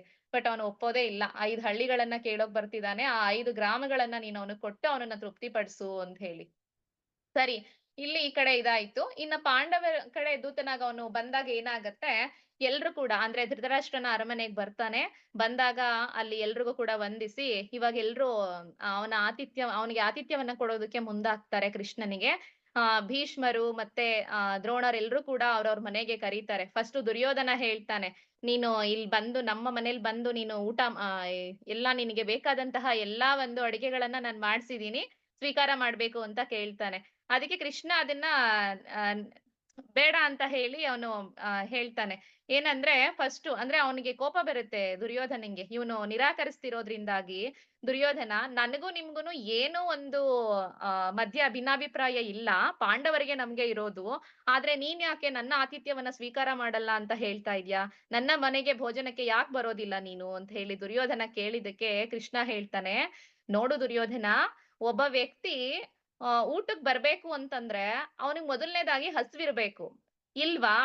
ಕರೀತಕ್ಕಂಥವ್ರ ಮನಸ್ಸಿನಲ್ಲಿ ಪ್ರೀತಿ ಮತ್ತೆ ವಿಶ್ವಾಸದ ಭಾವನೆ ಇರ್ಬೇಕು. ಪ್ರೀತಿಯಿಂದ ಅವ್ರು ಕರೀತಿರ್ಬೇಕು. ಇಲ್ಲಿ ನನಗ್ ಹಸ್ವು ಕೂಡ ಆಗಿಲ್ಲ. ನೀನ್ ಪ್ರೀತಿಯಿಂದ ನನ್ನನ್ ಕರೀತಾನೂ ಇಲ್ಲ. ಹಾಗಾಗಿ ನಿನ್ನ ಆತಿಥ್ಯದ ಸ್ವೀಕಾರ ಮಾಡುವಂತಹ ಒಂದು ಮನಸ್ಥಿತಿ ನನಗಿಲ್ಲ. ನಾನ್ ಮಾಡೋದು ಇಲ್ಲ. ನನಗದು ಬೇಕಾಗೂ ಇಲ್ಲ. ಶತ್ರುಗಳ ಮನೆಯಲ್ಲಿ ಊಟ ಕೂಡ ಮಾಡ್ಬಾರ್ದು ಅಂತ ಹೇಳ್ತಾರೆ. ನಾನ್ ಮಾಡಲ್ಲ ಅಂತ ಹೇಳಿ ಅವನನ್ನ ನಿರಾಕರಿಸ್ಬಿಡ್ತಾನೆ. ಸರಿ ಆಯ್ತು. ಇದಾದ್ಮೇಲೆ ದುರ್ಯೋಧನನಂತೂ ನಿರಾಕರಿಸಿದ್ದಾಯ್ತು. ಈಗ ಭೀಷ್ಮ ದ್ರೋಣರು ಕೂಡ ಕರೀತಾರೆ. ಅವರಲ್ಲೂ ಕೂಡ ಮನಸ್ಸಿನಲ್ಲಿ ಒಂದ್ ಸ್ವಲ್ಪ ಗರ್ವ ಇರುತ್ತೆ. ನಾನ್ ಕರೆದ್ರೆ ಕೃಷ್ಣ ಬಂದ್ಬಿಡ್ತಾನೆ ಅಂತ ಅನ್ನೋದು. ದ್ರೋಣಾಚಾರ್ಯರು ಕೂಡ ಅವರು ಕರೀತಾರೆ. ಅದು ಹೇಗ್ ಕರೀತಾರೆ ಅಂದ್ರೆ ಹೇಳ್ತಾರೆ.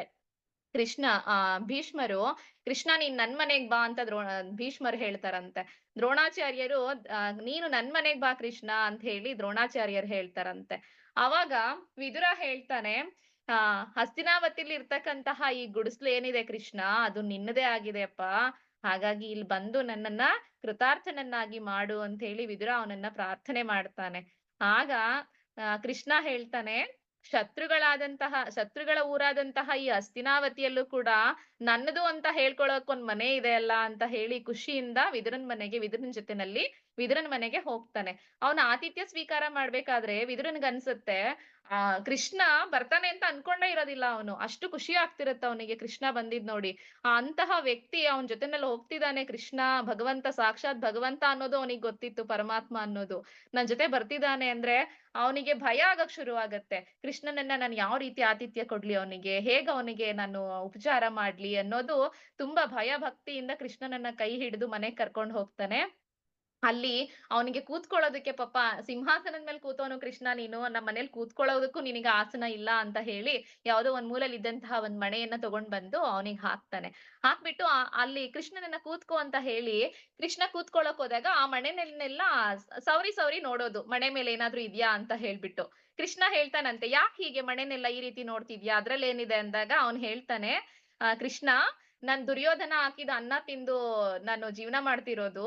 ಹಾಗಾಗಿ ಅವ್ನು ಹಾಕಿದ ಅನ್ನ ತಿಂದಿರೋದ್ರಿಂದ ನನಗೂ ಏನಾದ್ರೂ ಸ್ವಲ್ಪ ದುಷ್ಟ ಬುದ್ಧಿ ಏನಾದ್ರೂ ಬಂದ್ಬಿಟ್ಟು ಇದ್ರ ಕೆಳಗಡೆ ಏನಾದ್ರೂ ಇಟ್ಬಿಟ್ಟಿದೀನ ನಾನು ನನಗೆ ಗೊತ್ತಿಲ್ದೆ ಇರೋ ತರ. ಅದಕ್ಕೆ ನಾನ್ ಚೆಕ್ ಮಾಡ್ತಿದೀನಿ ಅಂತ ಹೇಳಿ ಅದನ್ನ ಎಲ್ಲ ಚೆಕ್ ಮಾಡ್ಬಿಟ್ಟು ಅವನನ್ನ ಕೂರಿಸ್ತಾನೆ. ಸರಿ ಕೃಷ್ಣ ಕುತ್ಕೊಂಡ ಇವಾಗ ಅವನಿಗೇನಾದ್ರೂ ತಿನ್ನೋದಕ್ ಕೊಡ್ಬೇಕಲ್ಲ, ತುಂಬಾ ಹಸ್ವಾಗ್ತಿದೆ ಅಂತ ಹೇಳಿ ಏನಾದ್ರೂ ತಿನ್ನೋಕ್ ಕೇಳ್ತಾನೆ. ಅಲ್ಲಿ ತಟ್ಟೆಲಿ ಇದ್ದಂತಹ ಬಾಳೆಹಣ್ಣನ್ನೇ, "ಇದನ್ನೇ ಕೊಡು ನನಗೆ" ಅಂತ ವಿದುರನ್ ಕೇಳ್ತಾನೆ. ಸರಿ ವಿದುರ ಇವಾಗ ಅದು ಅವನಿಗೆ ಎಷ್ಟು ಖುಷಿಯಾಗಿರುತ್ತೆ ಅವ್ರ ಮನೆಗೆ ಕೃಷ್ಣ ಬಂದಿರೋದು ಅಂದ್ರೆ ಹೇಳೋಕೆ ಅಸಾಧ್ಯ ಅವನ ಖುಷಿಯನ್ನ. ಆ ರೀತಿ ತುಂಬಾ ಮೈ ಮರೆತು ಬಿಟ್ಟಿರ್ತಾನೆ ಕೃಷ್ಣನ ಧ್ಯಾನದಲ್ಲೇ. ಅವನು ಬಾಳೆಹಣ್ಣನ್ನ ಕೈಗೆ ಎತ್ಕೊಂಡ್ಬಿಟ್ಟು ಕೃಷ್ಣನ ಮುಖವನ್ನ ನೋಡ್ತಾ, ಆ ಕಮಲದಂತಹ ಕಣ್ಗಳು ಎಲ್ಲ ಹೊಗಳ್ತಾ ಇರ್ತಾನೆ ಕೃಷ್ಣನ್ನ.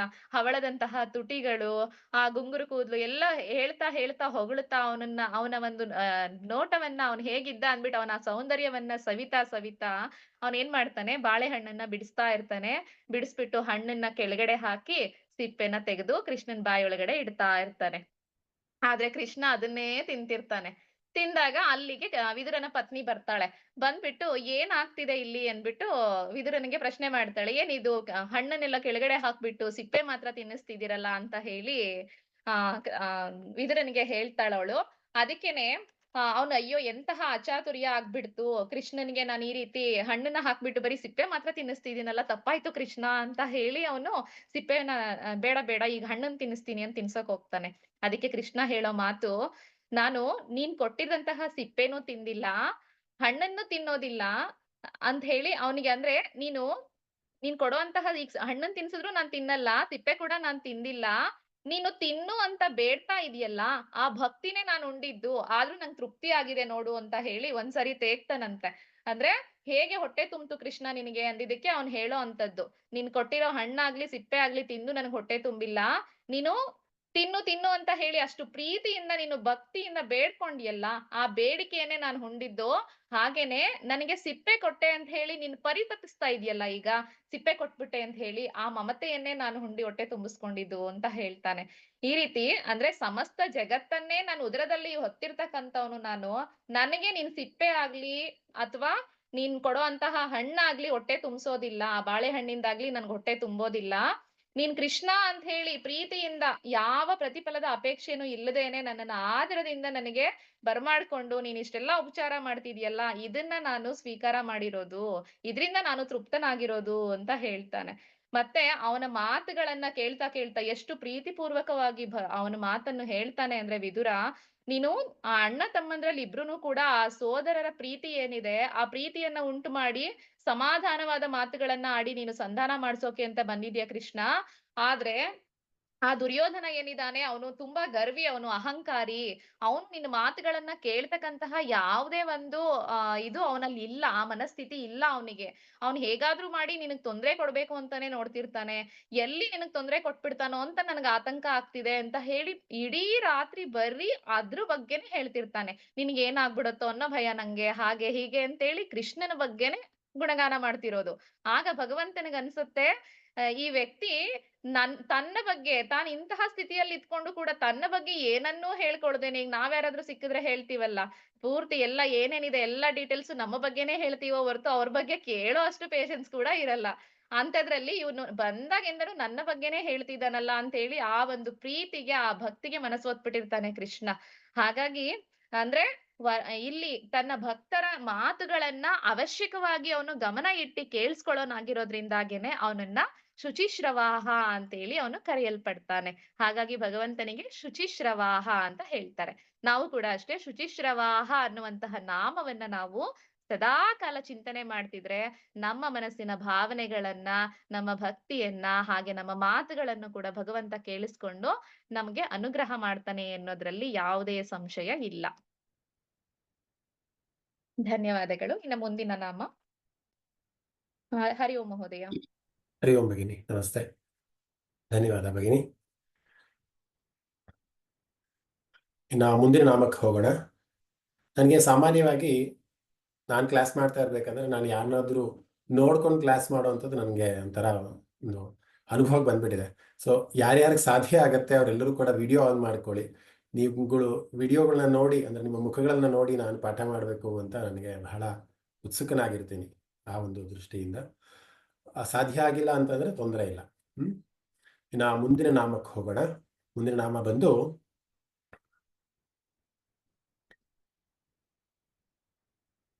ಅಮೃತಃ ಅಂತ. ಓಂ ಅಮೃತಾಯ ನಮಃ ಅಂತನೂ ಕೂಡ ನಾವು ವಿಷ್ಣುವಿಗೆ ಕರಿತೀವಿ. ಏನು ಅಮೃತಃ ಅಂತ ಯಾಕೆ ವಿಷ್ಣುವನ್ನ ನಾವು ಕರಿತೀವಿ ಅಂತ ಅಂದ್ರೆ, ಯಾರಿಗೆ ಸಾವು ಅನ್ನೋದೇ ಇಲ್ವೋ, ಅಥವಾ ಯಾರಿಗೆ ಹುಟ್ಟು ಅನ್ನೋದೇ ಇಲ್ವೋ, ಅಥವಾ ಯಾರು ತುಂಬಾ ಸ್ಥಿರವಾಗಿರ್ತಾರೋ, ಈ ಅಮೃತವನ್ನ ಪಾನ ಮಾಡಿದವರು ತುಂಬಾ ಶಾಶ್ವತವಾಗಿರ್ತಾರೆ, ಅಜರಾಗಿರ್ತಾರೆ, ಅಮರರಾಗಿರ್ತಾರೆ ಅಂತ ನಾವೆಲ್ಲರೂ ಕೂಡ ಸಮುದ್ರ ಮಂಥನದ ಒಂದು ಕಥೆಯಿಂದ ಅರ್ಥ ಮಾಡ್ಕೊಂಡಿದೆಯಲ್ವಾ. ಅಮರತ್ವವನ್ನು ಪಡ್ಕೊಂತಾರೆ, ಅವರಿಗೆ ಎಂದೂ ಕೂಡ ಸಾವೇ ಇರೋದಿಲ್ಲ ಅನ್ನುವಂಥ ಒಂದು ಅರ್ಥವನ್ನು ನಾವು ತಿಳ್ಕೊಂಡಿದ್ದೀವಿ. ಸೊ ಈ ಅಮೃತಃ ಅಂತ ಯಾಕೆ ವಿಷ್ಣುವನ್ನ ಕರೆದ್ರು ಅಂತ ಅಂದ್ರೆ, ಯಾರು ತುಂಬಾ ಅಮರರಾಗಿರ್ತಾರೋ, ನ ವಿದ್ಯತೆ ಮೃತ್ಯುಂ ಮರಣಂ ಯಸ್ಯ ಇತಿ ಅಮೃತಃ ಅಂತ ಶಂಕರರು ಹೇಳ್ತಾರೆ.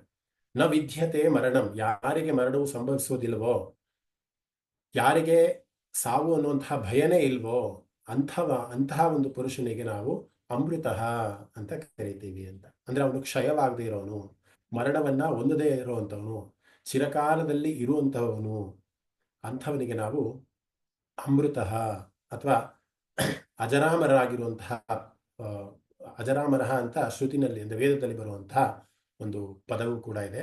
ವಿಷ್ಣು ಅಂದ್ರೆ ಅವನು ಅಜರಾಮರ. ಅಜ ಅಂತ ಅಂದ್ರೆ ಹುಟ್ಟು ಅನ್ನೋದು, ಅಮರ ಅಂತ ಅಂದ್ರೆ ಹುಟ್ಟಿದವನು ಮತ್ತೆ ಅವನು ಸಾಯೋದಿಲ್ಲ ಅನ್ನುವಂತಹ ಒಂದು ಅರ್ಥದಲ್ಲಿ ಅಮೃತಃ ಅನ್ನುವಂತಹ ನಾಮ ಸಾಕ್ಷಿಯಾಗತ್ತೆ. ಯಥಾ ರೀತಿ ಒಂದು ಕಥೆಯ ಮುಖಾಂತರ ಈ ಒಂದು ನಾಮವನ್ನು ನಾವೆಲ್ಲರೂ ಕೂಡ ಅರ್ಥೈಸ್ಕೊಬೇಕು ಅನ್ನೋದೇ ಆದ್ರೆ, ಆ ನಿಮಗೆ ಕದ್ರು ಮತ್ತೆ ವನಿತಾ ಅನ್ನುವಂತಹ ಒಂದು ಹೆಸರುಗಳು ಸಾಮಾನ್ಯವಾಗಿ ನೀವು ಕೇಳಿರ್ತೀರಾ ಅಂತ ಭಾವಿಸ್ತೀನಿ. ಕಶ್ಯಪರಿಗೆ ದಕ್ಷ ಪ್ರಜಾಪತಿಗಳ 13 ಆ, ಹೆಣ್ಮಕ್ಕಳನ್ನ ಕಶ್ಯಪ ಋಷಿ ಮದುವೆ ಆಗಿರ್ತಾನೆ. ಆ 13 ಹೆಂಡತಿಯರಲ್ಲಿ ಇಬ್ಬರು ಬಂದು ಕದ್ರು ಮತ್ತೆ ವನಿತಾ ಅನ್ನುವಂಥವರಿಬ್ರು. ಇವರ ಒಂದು ಸ್ವಭಾವ ಹೇಗಿತ್ತು ಅಂತ ಅಂದ್ರೆ, ಆ ಇವರ ಸ್ವಭಾವ ಅಂತನೆಲ್ಲ ಸಾಮಾನ್ಯವಾಗಿ ಎಲ್ಲಿ ಒಂದಕ್ಕಿಂತ ಜಾಸ್ತಿ ಹೆಣ್ಣು ಮಕ್ಕಳು ಅಥವಾ ಹೆಂಡತಿಯರು ಇರ್ತಾರೋ ಅಲ್ಲಿ ಸಾಮಾನ್ಯವಾಗಿ ಒಂದು ಸ್ವಭಾವ ಏನ್ ಬರುತ್ತೆ ಅಂದ್ರೆ, ನಾನು ಮೇಲು ಅವಳು ಕೀಳು ಅಥವಾ ಅವಳು ಮೇಲು ನಾನು ಕೀಳು ಅನ್ನುವಂಥ ಒಂದು ಮನೋಭಾವ ಸಾಧಾರಣವಾಗಿ ಬರುತ್ತೆ.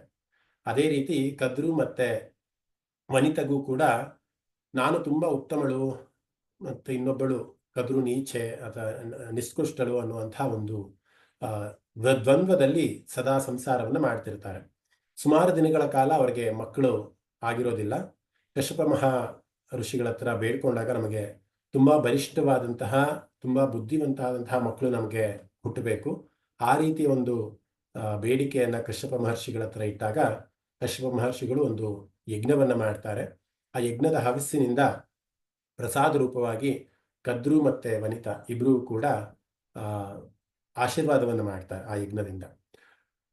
ಕದ್ರುಗೆ ಯಾವ ರೀತಿಯ ಮಕ್ಕಳು ಬೇಕು ಅಂತ ಕೇಳಿದಾಗ ಅವಳು, ನನಗೆ 1000 ಜನ ಮಕ್ಕಳು ಬೇಕು, ಆ 1000 ಜನ ಮಕ್ಕಳಲ್ಲಿ ಯಾವ ರೀತಿಯ ಮಕ್ಕಳು ಹುಟ್ಟಬೇಕು ಅಂತ ಅಂದ್ರೆ ಅವರು ತುಂಬಾ ಬಲಿಷ್ಠರಾಗಿರ್ಬೇಕು, ಸರ್ಪಗಳ ಒಂದು ಜನನ ನನ್ನಿಂದನೇ ಆಗಬೇಕು. ಸೊ 1000 ಮಕ್ಕಳು ಯಾವ ರೀತಿ ಇರಬೇಕು ಅಂದ್ರೆ ಎಲ್ಲರೂ ಸರ್ಪರಾಗಿರ್ಬೇಕು, ಅಂದ್ರೆ ಸರ್ಪದ ಆಕಾರದಲ್ಲಿ ತುಂಬಾ ಬಲಿಷ್ಠವಾಗಿ ಇರುವಂತಹ ಮಕ್ಕಳನ್ನ ನಾನು ಬೇಡ್ಕೊಂತೀನಿ ಅಂತ ಕದ್ರು ಬೇಡ್ಕೊಂತಾರೆ. ಈ ಮಾತನ್ನ ಕೇಳಿ ವನಿತಾ ಯೋಚನೆ ಮಾಡ್ತಾಳೆ, ಈ ಹಾವುಗಳಿಗಿಂತಲೂ ಇನ್ನೂ ಬಲಿಷ್ಠವಾದಂತಹ ಮಕ್ಕಳನ್ನ ನಾನು ಪಡಿಬೇಕು ಅಂತ. ಅದಕ್ಕೆ ಅವರು ಕಶ್ಯಪರ ಹತ್ರ ಅವ್ರು ಹೇಳ್ತಾರೆ, ನನಗೆ 1000 ಮಕ್ಕಳು ಬೇಡ, ನನಗೆ 2 ಮಕ್ಕಳು ಸಾಕು.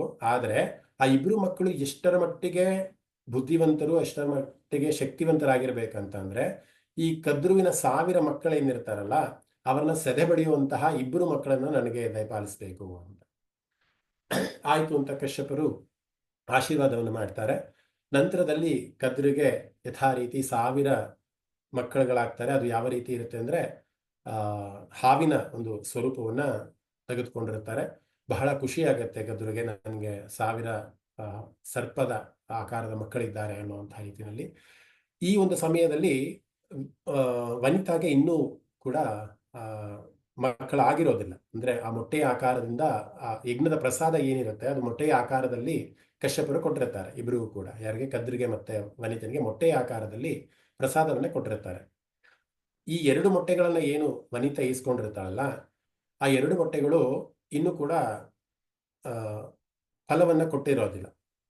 ಇದನ್ನು ನೋಡಿ ಹೊಟ್ಟೆ ಕಿಚ್ಚು ಬರುತ್ತೆ ವನಿತೆಗೆ. ಆಗಲೇ ಕದ್ರಿಗೆ 1000 ಮಕ್ಕಳು ಆಗೋಗ್ಬಿಟ್ಟಿದೆ, ಆದ್ರೆ ನನಗಿನ್ನೂ ಅಂತಹ ಒಂದು ಸೌಭಾಗ್ಯ ಬಂದೇ ಇಲ್ವಲ್ಲ ಅಂತ ಏನ್ ಮಾಡ್ತಾಳೆ, ಒಂದು ಮೊಟ್ಟೆಯನ್ನ ಇನ್ನೂ ಅದು ಅಂದ್ರೆ ಆಚೆ ಬರೋದಕ್ಕಿಂತ ಮುಂಚೆನೆ ಒಂದು ಮೊಟ್ಟೆಯನ್ನ ಆಕೆಯೇ ಕದಲಿಸ್ಬಿಡ್ತಾಳೆ, ಅಂದ್ರೆ ಆಕೆ ಹೊಡೆದು ಬಿಡ್ತಾಳೆ. ಅದರಿಂದ ಒಂದು ಮಗು ಜನನ ಆಗತ್ತೆ. ಅಂದ್ರೆ ಮಗು ಜನನ ಅಂತ ಅಂದ್ರೆ ಆ ಒಂದು ಮೊಟ್ಟೆಯಲ್ಲಿ, ಆ ಒಂದು ಅಂಡದಲ್ಲಿ ಪ್ರಾಣ ಇರುತ್ತೆ, ರೂಪ ಇರುತ್ತೆ, ಆದ್ರೆ ಇನ್ನೂ ಕಾಲುಗಳು ಬಲ್ತಿರೋದಿಲ್ಲ. ಅಂತಹ ಒಂದು ಮಗು ಅಂತೂ ಜನನ ಆಗತ್ತೆ. ಆಗ ಆ ಮಗು ಆಚೆ ಬಂದು ಹೇಳುತ್ತೆ, ಅದು ತುಂಬಾ ಬಲಿಷ್ಠವಾಗಿರುತ್ತೆ, ತುಂಬಾ ಬುದ್ಧಿವಂತಳು ಕೂಡ, ತುಂಬಾ ಸಾತ್ವಿಕವಾದಂತಹ ಒಂದು ಮನಸ್ಸನ್ನ ಹೊಂದಿರುತ್ತೆ. ಅದು ಕೇಳುತ್ತೆ ಅವರ ತಾಯಿನ. ಅಂದ್ರೆ ಈಗಿನ ಕಾಲದ ಮಕ್ಕಳು ಹಾಗೆ ಹುಟ್ಟಿದ ಮಕ್ಕಳು ಮಾತಾಡೋದಿಲ್ಲ, ಬಟ್ ಆಗಿನ ಕಾಲದಲ್ಲಿ ಅಂತಹ ಒಂದು ಬುದ್ಧಿ ಇತ್ತಂತೆ. ನಮ್ಗೆ ಅದನ್ನ ನಂಬಲಿಕ್ಕೆ ಸ್ವಲ್ಪ ಅಸಾಧ್ಯ, ಬಟ್ ಕತೆ ಈ ತರ ಹೇಳತ್ತೆ. ಆ ಮಗು ಹೇಳ್ತಂದೆ ತನ್ನ ತಾಯಿಗೆ, ನಾನು ಇನ್ನೂ ಕೂಡ ಬಲಿದಲೆ ಅಥವಾ ಇನ್ನೂ ಕೂಡ ಸಂಪೂರ್ಣವಾಗಿ ಆಕಾರವನ್ನು ತಗೊಂಡೇ ಇರುವಂತಹ ಸಮಯದಲ್ಲಿ ನೀನು ಎಂತಹ ಅಚಾತುರ್ಯವನ್ನ ಮಾಡಿಬಿಟ್ಟೆ ಅಮ್ಮ, ನೀನು ಈ ಥರ ಮಾಡಬಾರ್ದಾಗಿತ್ತು. ನಿನ್ನ ಒಂದು ಆ, ಆ, ಕದ್ರಿಗೆ ಮಗು ಆಯ್ತು, ಮಕ್ಕಳಾಯ್ತು ಅನ್ನುವಂಥ ಹೊಟ್ಟೆಯವರಿಗೆ ನೀನು ಇಷ್ಟು ಬೇಗ ಈ ಮೊಟ್ಟೆಯನ್ನು ಯಾಕೆ ಹೊಡೆಯಕ್ಕೆ ಹೋದೆ? ಅದಕ್ಕೆ ಒಂದು ಪ್ರತಿಫಲವನ್ನ, ಅಂದ್ರೆ ನೀನು ಮಾಡಿದಂತಹ ಒಂದು ಅಚಾತುರ್ಯ ಏನಿದೆ ಅದರ ಫಲವನ್ನ ನೀನು ಖಂಡಿತ ಅನುಭವಿಸ್ತೀಯಾ. ಯಾವ ರೀತಿಯ ಒಂದು ಫಲವನ್ನ ನೀನು ಅನುಭವಿಸ್ತೀಯಾ ಅಂತ ಅಂದ್ರೆ, ನೀನು ದಾಸಿಯಾಗಿರ್ತೀಯಾ, ಯಾರಿಗೆ? ಕದ್ರುವಿಗೆ ನೀನು ದಾಸಿಯಾಗಿರ್ತೀಯಾ. ಅಂತಹ ಒಂದು ಶಾಪವನ್ನ ನಾನೇ ಕೊಡ್ತೀನಿ ನಿನಗೆ ಅಂತ ಆ ಮಗ ಶಾಪದ ರೀತಿಯಲ್ಲೋ ಅಥವಾ ಹೇಳಿಕೆಯ ರೀತಿಯಲ್ಲೋ ಹೇಳ್ಬಿಡ್ತಾನೆ. ಆಯ್ತಾ? ಹೇಳಿ ಆಕಾಶಕ್ಕೆ ಆಡ್ತಾನೆ. ಯಾಕೆ ಆಕಾಶಕ್ಕೆ ಆಡ್ತಾನೆ ಅಂದ್ರೆ, ಅವನು ಇನ್ನೂ ಕಾಲುಗಳು ಬಲ್ತಿರೋದಿಲ್ಲ, ಕಾಲುಗಳೇ ಇಲ್ಲದಂತಹ ಒಂದು ಭೂಮಿ ಮೇಲೆ ನಾನು ವಾಸ ಮಾಡಲ್ಲ ಅಂತ ಅಂದ್ಬಿಟ್ಟು ಸೂರ್ಯ ದೇವನಿಗೆ ಸಾರಥಿಯಾಗಿ ನಾನು ಇರ್ತೀನಿ ಅಂತ ಅಂದ್ಬಿಟ್ಟು, ಈಗೇನು ನೀವು ಸೂರ್ಯನ ಸಾರಥಿ ನೋಡ್ತೀರಲ್ಲ, ಅರುಣ ಅನ್ನುವಂತಹ ಒಂದು ಸಾರಥಿ, ಅದು ವನಿತಾಳ ಒಂದು ಮಗು. ಆ ಆ ಒಂದು ಮಗುವೆ ಸೂರ್ಯನಿಗೆ ಸಾರಥಿಯಾಗಿ ಅರುಣ ಅನ್ನುವಂತಹ ಒಂದು ಹೆಸರಿನಲ್ಲಿ ಪ್ರಖ್ಯಾತವಾಗಿ ಸೂರ್ಯನಿಗೆ ರಥದ ಸಾರಥಿಯಾಗಿ ಅವನಿದ್ದಾನೆ. ನಂತರದಲ್ಲಿ ಇನ್ನೂ ಒಂದು ಮೊಟ್ಟೆ ಇತ್ತು. ಇನ್ನೂ ಒಂದು ಮೊಟ್ಟೆ, ಇನ್ನೂ ಅದು ಕಾಯ್ತಾಳವಳು, ಆಯ್ತು ಇನ್ನೊಂದು ಮೊಟ್ಟೆ ಆಚೆ ಬರಲಿ, ತುಂಬಾ ಬಲಿಷ್ಠವಾದಂತಹ ಮೊಟ್ಟೆಯಿಂದ ನನ್ನ ಇನ್ನೊಬ್ಬ ಮಗನ ಜನನ ಆಗತ್ತೆ ಅಂತ ವನಿತೆ ಕಾಯ್ತಾ ಇರ್ತಾಳೆ. ಆ ಒಂದು ಸಮಯದಲ್ಲಿ ಏನಾಗತ್ತೆ, ಕದ್ರು ಮತ್ತೆ ವನಿತಾ ಇಬ್ಬರೂ ಕೂಡ ಒಂದು ದಿನ ವಾಯುವಿಹಾರಕ್ಕೆ ಅಂತ ಸಾಯಂಕಾಲ ಒಂದು ವನಕ್ಕೆ ಹೋಗ್ತಾರೆ. ಆ ವನದಲ್ಲಿ ಇಂದ್ರನ ಒಂದು ಅಶ್ವವನ್ನ, ಉಚ್ಚಿಶ್ರವ ಅಂತ ನಾವೇನ್ ಕರಿತೀವಲ್ಲ, ಅಂತಹ ಒಂದು ಅಶ್ವವನ್ನ ಅವರು ನೋಡ್ತಾರೆ. ಅದು ಕೂಡ ಒಂದು ವನವಿಹಾರಕ್ಕೆ ಅಂತಾನೆ ಬಂದಿರುತ್ತೆ ಅಂತ ಅನ್ಸುತ್ತೆ. ಕದ್ರು ಹೇಳ್ತಾಳೆ, ಅದರ ಬಾಲ ಏನಿದೆಯಲ್ಲ, ಆ ಒಂದು ಉಚ್ಚಶ್ರವಸ್ಸನ್ನಂತಹ ಒಂದು ಕುದುರೆಯ ಬಾಲ ಎಷ್ಟು ಬಿಳಿ ಇದೆ, ಎಷ್ಟು ಶ್ವೇತವರ್ಣದಿಂದ ಕೂಡಿದೆ, ಅದರ ಮೈ ಯಾವ ಬಣ್ಣ ಬಿಳಿಯಾಗಿದೆಯೋ ಅದರ ಬಾಲವೂ ಕೂಡ ಅಷ್ಟೇ ಬಿಳಿ ಇದೆ, ಎಲ್ಲೂ ಕೂಡ ಸ್ವಲ್ಪವೂ ಕೂಡ ಕಪ್ಪು ಚುಕ್ಕೆ ಇಲ್ಲದಲೇ ಇದೆ ಅಂತ ಕದ್ರು ಹೇಳ್ತಾಳೆ. ಆದರೆ ವನಿತೆ ಹೇಳ್ತಾಳೆ, ಇಲ್ಲ ಇಲ್ಲ, ಅದಕ್ಕೆ ಅದರ ಬಾಲದ ಒಂದು ಬಣ್ಣ ಸ್ವಲ್ಪವಾದರೂ ಕಪ್ಪಿದೆ ಅಂತ. ಸೊ ಹೀಗೆ ಅವರು ಯಥಾ ರೀತಿ ಯಾವಾಗಲೂ ಕೂಡ ಅವರು ಜಗಳವನ್ನು ಮಾಡಿಕೊಳ್ಳುವಂತಹ ಒಂದು ಮನಸ್ಥಿತಿಯನ್ನು ಉಳ್ಳವರಾದ್ರಿಂದ ಒಂದು ಜಗಳ ವಿಕೋಪಕ್ಕೆ ಹೋಗುತ್ತೆ. ಆ ವಿಕೋಪಕ್ಕೆ ಹೋಗಿ ಏನ್ ಡಿಸೈಡ್ ಮಾಡ್ತಾರೆ ಅಂತಂದ್ರೆ, ಒಂದು ಪಂದ್ಯವನ್ನ ಕಟ್ತಾರೆ. ನಿಜವಾಗ್ಲೂ ಆ ಒಂದು ಕುದುರೆಯ ಬಾಲ ಕಪ್ಪು ಏನಾದ್ರೂ ಇದ್ರೆ ನೀನ್ ನನಗೆ ದಾಸಿ ಆಗ್ಬೇಕು ಅಂತ. ಆ ಒಂದು ಷರತ್ತಿಗೆ ಇಬ್ರು ಕೂಡ ಒಪ್ಕೊಂತಾರೆ. ಯಾರು? ಕದ್ರು ಮತ್ತೆ ವನಿತಾ ಇಬ್ರು ಏನು ಈ ಒಂದು ಕುದುರೆಯ ಬಾಲದ ಬಗ್ಗೆ ಮಾತಾಡ್ತಾ ಇದ್ರು. ಒಬ್ರು ಹೇಳ್ತಾರೆ ಅದು ಕಪ್ಪಿದೆ ಅಂತ, ಅಂದ್ರೆ ಒಂದು ಎಳೆಯಾದರೂ ಕಪ್ಪಿನ ಬಣ್ಣ ಇದೆ ಅಂತ. ಆದ್ರೆ ಇನ್ನೊಬ್ರು ಹೇಳ್ತಾರೆ ಇಲ್ಲ, ಶ್ವೇತವರ್ಣವಾಗೇ ಇದೆ ಅಂತ. ಇಬ್ರು ಕೂಡ ಒಂದು ಜಗಳಕ್ಕೆ ನಿಂತ್ಕೊಂತಾರೆ. ಆ ಜಗಳದಲ್ಲಿ ಒಂದು ಪಂದ್ಯ ಆಗತ್ತೆ. ಆ ಪಂದ್ಯದಲ್ಲಿ ಯಾರು ಸೋಲ್ತಾರೋ ಅವರು ದಾಸಿ ಆಗ್ಬೇಕು ಅಂತ ತೀರ್ಮಾನ ಆಗತ್ತೆ. ಕದ್ರು ಏನ್ ಮಾಡ್ತಾರೆ, ಮನೆಗೆ ಬಂದು ತನ್ನ ಮಕ್ಕಳಿಗೆ ಹೇಳ್ತಾಳಂತೆ, ಈ ರೀತಿಯ ಒಂದು ಪಂದ್ಯ ನಮ್ಮಿಬ್ಬರಲ್ಲಿ ಆಗಿದೆ, ನೀವೇನ್ ಮಾಡ್ಬೇಕು ಅಂತ ಅಂದ್ರೆ, ಇಲ್ಲಿ ಮಕ್ಕಳು ಅಂದ್ರೆ ಹಾವುಗಳೇ ಮಕ್ಕಳು ಅಲ್ವಾ, 1,000 ಹಾವುಗಳನ್ನ ಮಕ್ಕಳಾಗಿ ಪಡೆದಂತವಳು ಕದ್ರು. ಆ ಹಾವುಗಳಿಗೆ ಏನ್ ಹೇಳ್ತಾಳೆ ಅಂದ್ರೆ, ನೀವು ಹೋಗಿ ಆ ಉಚ್ಚೈಶ್ರವ ಅನ್ನುವಂತಹ ಕುದುರೆಯ ಬಾಲವನ್ನ ಕಚ್ಚಿ ಬನ್ನಿ.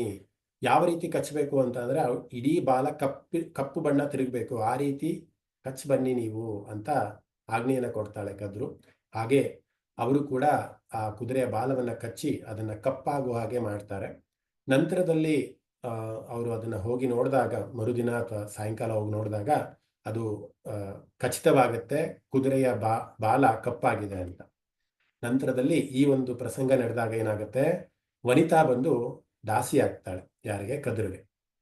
ಇಷ್ಟು ಒಂದು ಪಾಟಿನ ಕಥೆ ಆದ್ರೆ, ಇನ್ನೊಂದು ಮೊಟ್ಟೆ ಹೊಡೆಯುವಂತ ಒಂದು ಸಂದರ್ಭ ಬರುತ್ತೆ.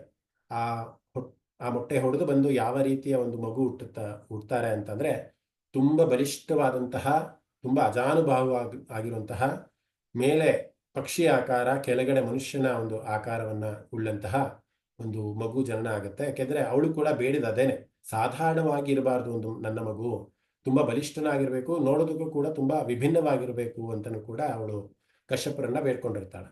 ಆ ಒಂದು ಉದ್ದೇಶದಿಂದ ತುಂಬಾ ಬಲಿಷ್ಠವಾದಂತಹ ರೆಕ್ಕೆಯನ್ನ, ಕೈಕಾಳುಗಳನ್ನ ಮತ್ತೆ ಪಕ್ಷಿಯ ಒಂದು ರೂಪವನ್ನ ಇದ್ದಂತಹ ಒಂದು ಮಗು ಜನನ ಆಗತ್ತೆ. ಆ ಒಂದು ಮಗುವಿಗೆ ಗರುಡ ಅಂತ ಒಂದು ಹೆಸರನ್ನ ವನಿತೆ ಇಡ್ತಾಳೆ. ನಂತರದಲ್ಲಿ ಏನಾಗತ್ತೆ, ಗರುಡನಿಗೆ ಇವೆಲ್ಲವೂ ಕೂಡ ಗೊತ್ತಾಗತ್ತೆ. ತನ್ನ ತಾಯಿ ವನಿತಾ ಬಂದು ಕದ್ರುವಿನ ದಾಸಿಯಾಗಿದ್ದಾಳೆ ಅನ್ನೋದನ್ನ ಅರ್ಥ ಮಾಡ್ಕೊತಾನೆ. ಈ ದಾಸಿ ಅನ್ನೋ ಒಂದು ಇದರಿಂದ ಮುಕ್ತಳಾಗಬೇಕು ಅನ್ನೋದಕ್ಕೆ ನಾನು ಏನಾದರೂ ಮಾಡಬೇಕು ಅಂತ ಅಂದ್ಬಿಟ್ಟು ಅವರ ಮಕ್ಕಳಾದಂತಹ ಅಂದರೆ ಕದ್ರುವಿನ ಮಕ್ಕಳಾದಂತಹ ಹಾವುಗಳ ಹತ್ರ ಹೋಗಿ ಒಂದು ಸಮಾಲೋಚನೆಯನ್ನ ಮಾಡ್ತಾರೆ. ನಿನಗೆ ನಾನು ಏನನ್ನ ಮಾಡಿದ್ರೆ ನನ್ನ ತಾಯಿಯ ಒಂದು ದಾಸಿಯ ಒಂದು ಪಟ್ಟದಿಂದ ವಿಮೋಚನೆಯನ್ನ ಹೊಂದೋದಕ್ಕೆ ಸಾಧ್ಯ ಆಗತ್ತೆ ಅಂತ ಗರುಡ ಪ್ರಶ್ನೆ ಮಾಡ್ತಾನೆ. ಅದಕ್ಕೆ ಈ ಹಾವುಗಳು ಕೂಡ ಒಂದು ಷರತ್ತನ್ನ ವಿಧಿಸ್ತಾರೆ. ಏನ ಷರತ್ತು ವಿಧಿಸ್ತಾರೆ ಅಂತಂದ್ರೆ, ನೀನೇನಾದ್ರೂ ನಂಗೆ ಅಮೃತವನ್ನ ತಂದು ಕೊಟ್ರೆ, ಅಮೃತದ ಪಾನವನ್ನು ಮಾಡಿದ್ರೆ ಅವ್ರು ಅಮರರಾಗ್ತಾರೆ ಅಂತ ಆ ಹಾವುಗಳಿಗೆ ಗೊತ್ತು. ಆ ಒಂದು ಉದ್ದೇಶದಿಂದ ಮತ್ತೆ ಗರುಡವು ಕೂಡ ಅಮೃತವನ್ನು ತರೋದಕ್ಕೆ ಆಗೋದಿಲ್ಲ ಅನ್ನುವಂತಹ ಒಂದು ಉದ್ದೇಶದಿಂದಲೋ ಏನೋ ಒಂದು ಪಂದ್ಯವನ್ನ ಇಡ್ತಾರೆ. ನೀನೇನಾದ್ರೂ ನನಗೆ ಅಮೃತವನ್ನ ತಂದು ಕೊಟ್ರೆ ನೀನು ನಿನ್ನ ತಾಯಿಯನ್ನ ಬಿಡಿಸ್ಕೊಂಡು ಹೋಗ್ಬೋದು, ಅಂದ್ರೆ ನನ್ನ ದಾಸಿಯಾಗಿರುವಂತಹ ನಿಮ್ಮ ತಾಯಿಯನ್ನ ಬಿಡಿಸ್ಕೊಂಡು ಹೋಗ್ಬೋದು ಅನ್ನುವಂತ ಒಂದು ಷರತ್ತನ್ನ ಗರುಡನಿಗೆ ಕೊಡ್ತಾರೆ. ಆಗ ಗರುಡ ದೇವ ಏನ್ ಮಾಡ್ತಾನೆ, ಇಂದ್ರನ ಹತ್ರ ಹೋಗ್ತಾನೆ. ಯಾಕೆಂದ್ರೆ ದೇವತೆಗಳ ಒಂದು ಪಾಲಾಗಿರುತ್ತಲ್ವಾ ಅಮೃತ, ಅದಕ್ಕೋಸ್ಕರ ಇಂದ್ರನ ಒಂದು ಆಸ್ಥಾನಕ್ಕೆ ಹೋಗಿ ಆ ಒಂದು ಅಮೃತವನ್ನ ತಗೊಂಡ್ ಬರ್ಬೇಕು ಅನ್ನುವಂತ ಒಂದು ಸಾಹಸವನ್ನ ಮಾಡ್ತಾರೆ. ಆ ಅಮೃತ ಎಷ್ಟರ ಮಟ್ಟಿಗೆ ಹುಷಾರಾಗಿ ಅವರು ಒಂದು ಪಾಲನೆಯನ್ನ ಮಾಡಿರ್ತಾರೆ ಅಂದ್ರೆ 3 ರೀತಿಯ ಒಂದು ಪರದೆಯನ್ನ ಲೇಯರ್ನ ಹಾಕಿರ್ತಾರೆ. ಒಂದು ಪರದೆಯಲ್ಲಿ ಬರೀ ಹಾವುಗಳನ್ನೇ ರಕ್ಷಣೆಯಾಗಿ ಇಟ್ಟಿರ್ತಾನಂತೆ ಇಂದ್ರ, ಅಂದ್ರೆ ಅಮೃತವನ್ನ ಸಂರಕ್ಷಣೆ ಮಾಡೋದಕ್ಕೋಸ್ಕರ.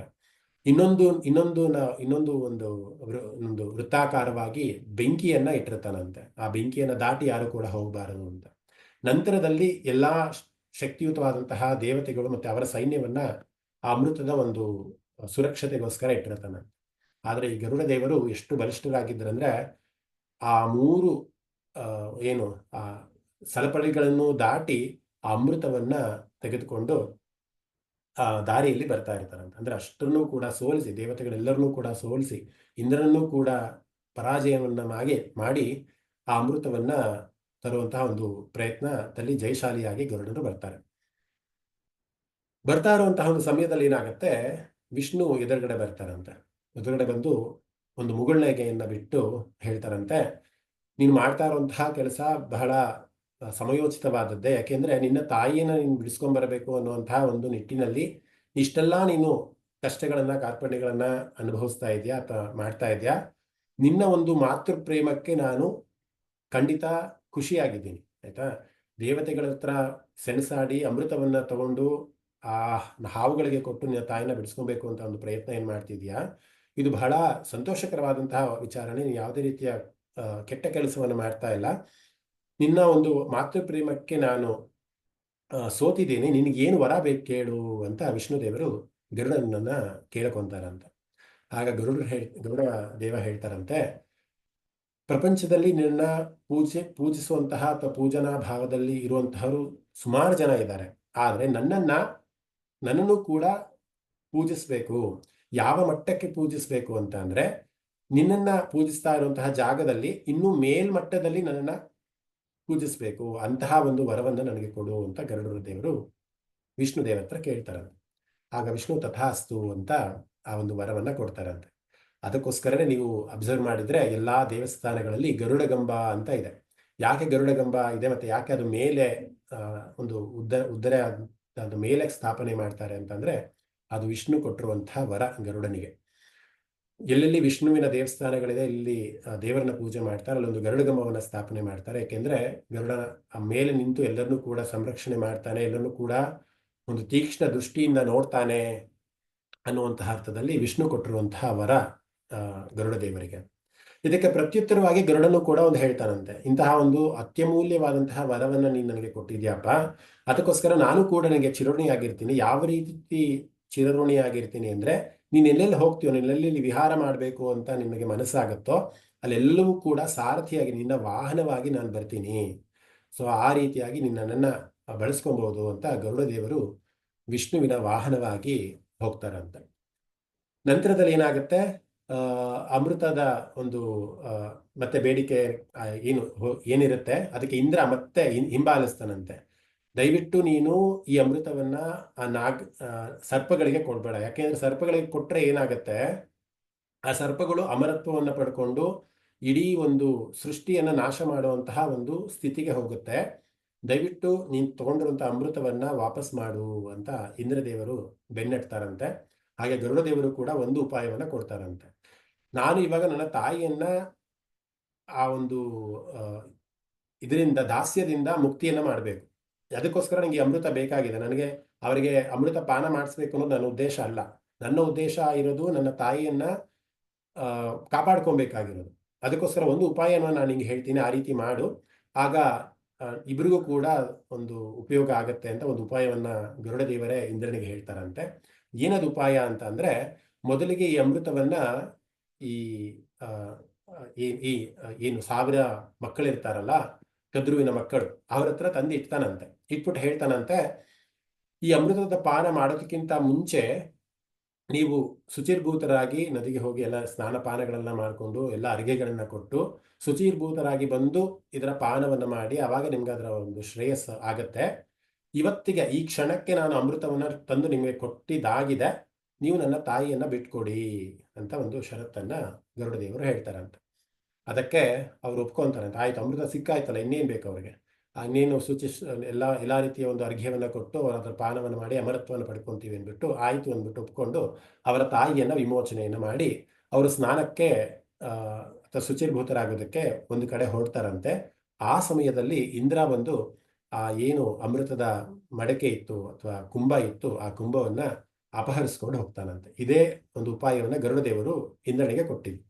ಈ ರೀತಿಯಾದ ಒಂದು ಉಪಾಯವನ್ನು ಮಾಡಿ ಅಮೃತ ಅವರಿಗೆ ಸಿಗದೇ ಇರೋ ಹಾಗೆಗೂ ಮಾಡಬೇಕು, ನನ್ನ ತಾಯಿಯ ಒಂದು ದಾಸ್ಯತ್ವನೂ ಕೂಡ ನಿರ್ಮೂಲೆ ಆಗಬೇಕು ಅನ್ನುವಂತಹ ನಿಟ್ಟಿನಲ್ಲಿ ಅದು ಹಾಗೆ ಅವರಿಗೆ ಅಮೃತ ಕೊನೆಗೆ ಸಿಗೋದಿಲ್ಲ. ಮತ್ತೆ ಗರುಡ ದೇವರು ಬಂದು ಅವರ ತಾಯಿಯ ಅಂದ್ರೆ ವನಿತಾಳ ಒಂದು ದಾಸ್ಯದ ಜೀವನ ಏನಿತ್ತು ಅದಕ್ಕೆ ಮುಕ್ತಿಯನ್ನು ಕೊಡುವಂತಹ ಒಂದು ಕೆಲಸ ಆಗತ್ತೆ. ನಾನು ಯಾಕೆ ಈ ಒಂದು ನಾಮಕ್ಕೆ ಅಮೃತ ಅನ್ನುವಂತಹ ನಾಮಕ್ಕೆ ಗರುಡನ ಕಥೆಯನ್ನ ಅಥವಾ ಅವರ ಜನ್ಮ ಆಗಿರ್ಬೋದು ಅಥವಾ ಅವರ ತಾಯಿ ತಂದೆ ಎಲ್ಲವನ್ನೂ ಕೂಡ ನಮ್ಗೆ ಯಾಕೆ ವಿಸ್ತಾರವಾಗಿ ಹೇಳಿದೆ ಅಂತ ಅಂದ್ರೆ, ಯಾರಿಗೆ ಅಮೃತವಾದ ಒಂದು ಭಾಗ್ಯ ಸಿಗಬೇಕು.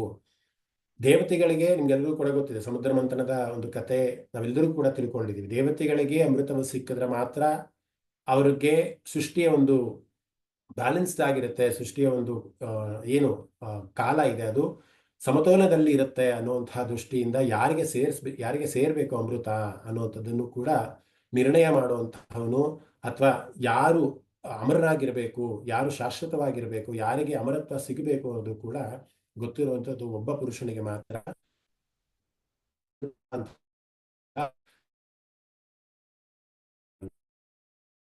ಕೂಡ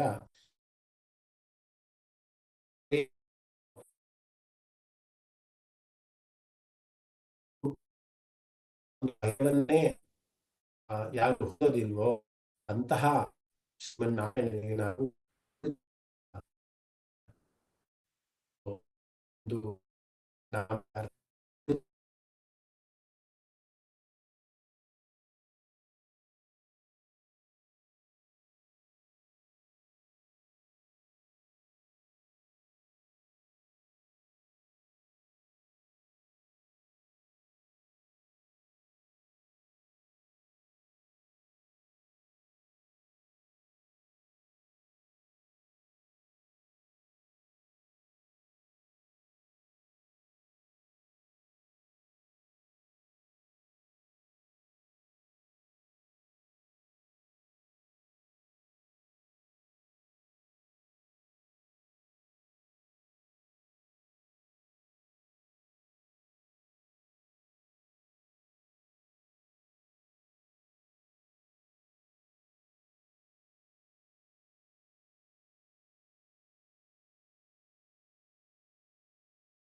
ಹರಿ ಓಂ.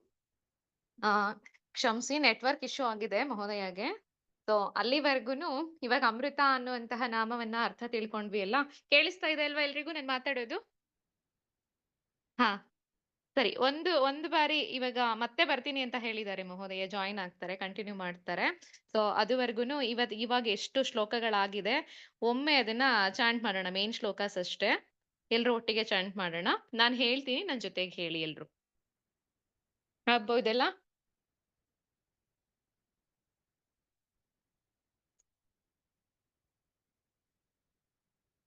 ಓಂ ವಿಶ್ವಂ ವಿಷ್ಣುರ್ವಷಟ್ಕಾರೋ भूतभव्यभवत्प्रभुः भूतकृद्भूतभृद्भावो भूतात्मा भूतभावनः भूतात्मा परमात्मा च मुक्तानां परमागतिः अव्ययः पुरुषः साक्षी क्षेत्रज्ञोऽक्षर एव च योगो योगविदां नेता प्रधानपुरुषेश्वरः नारसिंहवपुः श्रीमान् केशवः पुरुषोत्तमः सर्वः शिवस्थाणुर्भूतादिर्निधिरव्ययः सम्भवो भावनो भर्ता प्रभवः प्रभुरीश्वरः स्वयंभूः शम्भुरादित्यः पुष्कराक्षो महास्वनः अनादिनिधनो धाता विधाता धातुरुत्तमः अप्रमेयो हृषीकेशः पद्मनाभोऽमरप्रभुः विश्वकर्मा मनुस्त्वष्टा स्थविष्ठस्थविरो ध्रुवः अग्राह्य शाश्वतः कृष्णो लोहिताक्षः प्रतर्दनः प्रभूतस्त्रिककुब्धाम पवित्रं मङ्गलं परम् ईशानः प्राणदः प्राणो ज्येष्ठः श्रेष्ठः प्रजापतिः हिरण्यगर्भो भूगर्भो माधवो मधुसूदनः ईश्वरो विक्रमी धन्वी मेधावी विक्रमः क्रमः अनुत्तमो दुराधर्षः कृतज्ञः कृतिरात्मवान्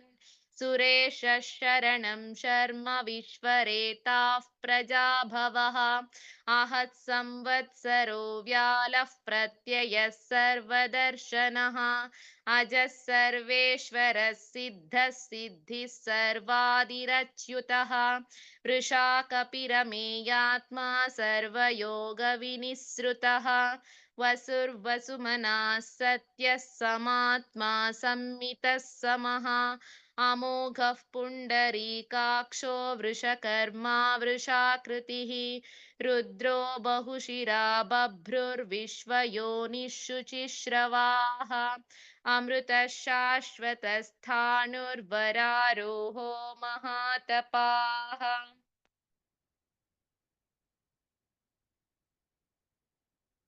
ಓಕೆ. ಇದುವರೆಗೂ ವಿಶ್ವಯೋನಿಃ ಶುಚಿಶ್ರವಾಹ ಮತ್ತೆ ಅಮೃತಃ ಎನ್ನುವಂತಹ ನಾಮವನ್ನ ನೋಡ್ತಾ ಇದ್ವಿ. ಇದರಲ್ಲಿ ಅಮೃತಃ ಅಂತ ಅನ್ನೋದಕ್ಕೆ ಅರ್ಥವನ್ನು ಕೂಡ ಮತ್ತೆ ಕಥೆಯನ್ನು ಕೂಡ ತಿಳ್ಕೊಂಡ್ವಿ. ಇದೇ ಕಥೆಯಲ್ಲಿ ಏನ್ ಮಹೋದಯ ಹೇಳಿದ್ರು, ಗರುಡ ಹೋಗ್ಬಿಟ್ಟು ಅಮೃತವನ್ನ ಎತ್ಕೊಂಡ್ ಬರೋದು, ಆ ಸಮಯದಲ್ಲಿ ಒಂದು ಸನ್ನಿವೇಶ ಬರುತ್ತೆ.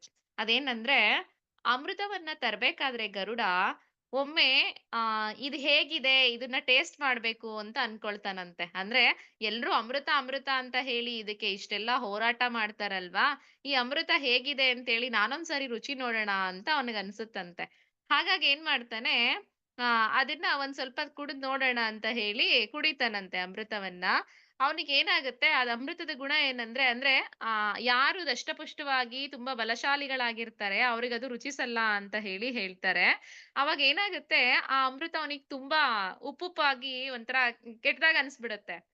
ಅವಾಗ ಅವನ್ ಅನ್ಕೊಳ್ತಾನೆ, ಅಯ್ಯೋ ಏನಿದು ಯಾವಾಗ್ಲೂ ಅಮೃತ ಅಮೃತ ಅಂತ ಹೇಳ್ತಾರೆ, ಇದು ನೋಡಿದ್ರೆ ಕುಡಿಯೋದಕ್ಕೆ ಇಷ್ಟು ಕೆಟ್ಟದಾಗಿದೆಯಲ್ಲ ಅಂತ ಹೇಳಿ ಅವನಿಗನ್ಸತ್ತೆ. ಅವಾಗ ಅವನೇನ್ ಮಾಡ್ತಾನೆ, ಅಲ್ಲೇ ತಾವೆಲ್ರೂ ಕೇಳಿರ್ಬಹುದು ಕುಂಭಕೋಣಂನಲ್ಲಿ ಶಾಂಗಪಾಣಿ ಟೆಂಪಲ್ ಇದೆಯಲ್ಲ, ಆ ಒಂದು ಜಾಗಕ್ಕೆ ಹೋಗ್ಬಿಟ್ಟು, ಅಲ್ಲಿ ಶಾರ್ಂಗಪಾಣಿಯ ಒಂದು ದರ್ಶನವನ್ನ ಮಾಡೋಣ ಅಂತ ಹೇಳಿ ಗರುಡ ಅಲ್ಲಿಗ್ ಹೋಗ್ತಾನಂತೆ. ಅಲ್ಲಿ ಹೋದಾಗ ನೋಡ್ತಾನಲ್ಲಿ ಭಗವಂತನ ದರ್ಶನ ಮಾಡಿದಾಗ ಅವನಿಗೆ ಎಷ್ಟು ಖುಷಿ ಆಗತ್ತೆ ಅಂತಂದ್ರೆ, ಅವನು ಕುಡಿದಿದ್ದು ಅಮೃತ ಅದು ಯಾವುದಕ್ಕೂ ಕೂಡ ಸಮಾನ ಅಲ್ಲ ಅಂತ ಅನ್ನೋದು ಆ ಆ ಒಂದು ಭಗವಂತನ ದರ್ಶನ ಮಾಡಿದಾಗ ಅವನಿಗೆ ಆಗ್ತಕ್ಕಂತಹ ಖುಷಿ ಏನಿದೆ, ಇದಕ್ಕಿಂತಲೂ ಆ ಅಮೃತಕ್ಕಿಂತನೂ ಕೂಡ ಇದು ಅಷ್ಟೊಂದು ಸೊಗಸಾಗಿದೆ. ಅಂದ್ರೆ ಅಷ್ಟೊಂದು ಹಿತವಾಗಿದೆ. ಮನಸ್ಸಿಗೆ ಅಷ್ಟು ಆಹ್ಲಾದಕರವಾಗಿದೆ. ಇಷ್ಟೊಂದು ಖುಷಿ ಕೊಡ್ತಕ್ಕಂತಹ ಭಗವದ್ ದರ್ಶನ ಇದನ್ನ ಬಿಟ್ಟು ನಾನು ಅಮೃತವನ್ನ ಎಲ್ರು ಯಾಕೆ ಇಷ್ಟ ಪಡ್ತಾರೋ ಅಂತ ಹೇಳಿ ಅನ್ಕೊಳ್ತಾನಂತವನು.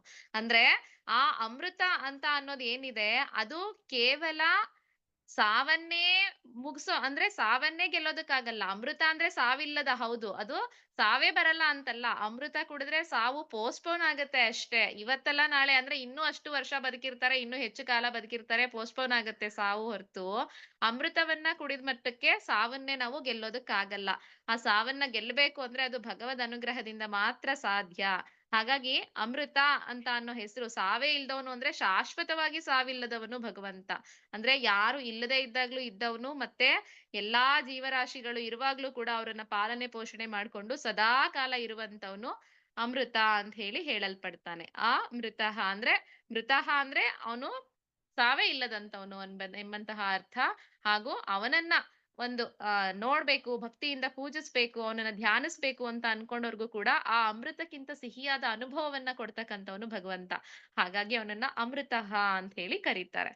ಸೊ ಸಮಯ ಕೂಡ ಆಗಿದೆ. ಮಹೋದಯ ಜಾಯಿನ್ ಆಗೋದು ಡೌಟ್ ಅನ್ಸುತ್ತೆ. ಕ್ಷಮ್ಸಿ. ಇಲ್ಲಿಗ್ ಮುಗ್ಸಣ್ವಾ ಇವತ್ತು? ಕೇವಲ 3 ನಾಮಗಳಷ್ಟೇ ಆಯ್ತು. ಹಾಗೂ ದೀರ್ಘವಾಗಿ ಕಥೆಗಳು ಆಯ್ತು ಅಂತ ಅನ್ಕೊಳ್ತೀನಿ. ಯಾರಿಗೂ ಬೇಸರ ಆಗಿಲ್ಲ ಅಂತ ಅನ್ಕೊಳ್ತೀನಿ. ತುಂಬಾ ಗೊತ್ತಿರೋ ಕಥೆಗಳೇ ಇರುತ್ತೆ.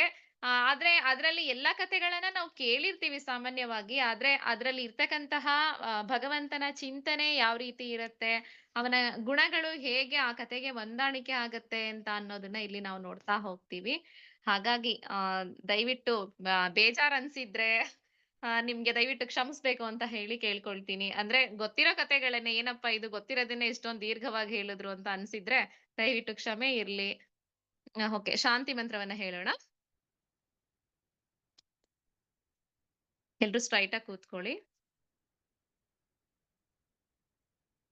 ಓಂ ಸರ್ವೇ ಭವಂತು ಸುಖಿನಃ ಸರ್ವೇ ಸಂತು ನಿರಾಮಯಾಃ सर्वे भद्राणि पश्यन्तु मा कश्चित् दुःखभाग् भवेत् ॐ शान्ति शान्ति शान्तिः श्रीगुरुभ्यो नमः हरिः ॐ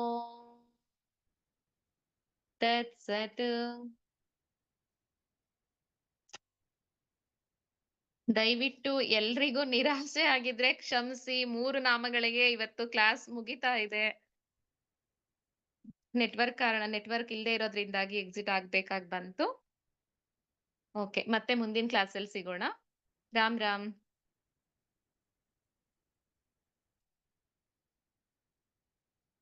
ಧನ್ಯವಾದ ಎಲ್ರಿಗೂ. ರಾಮ್ ರಾಮ್.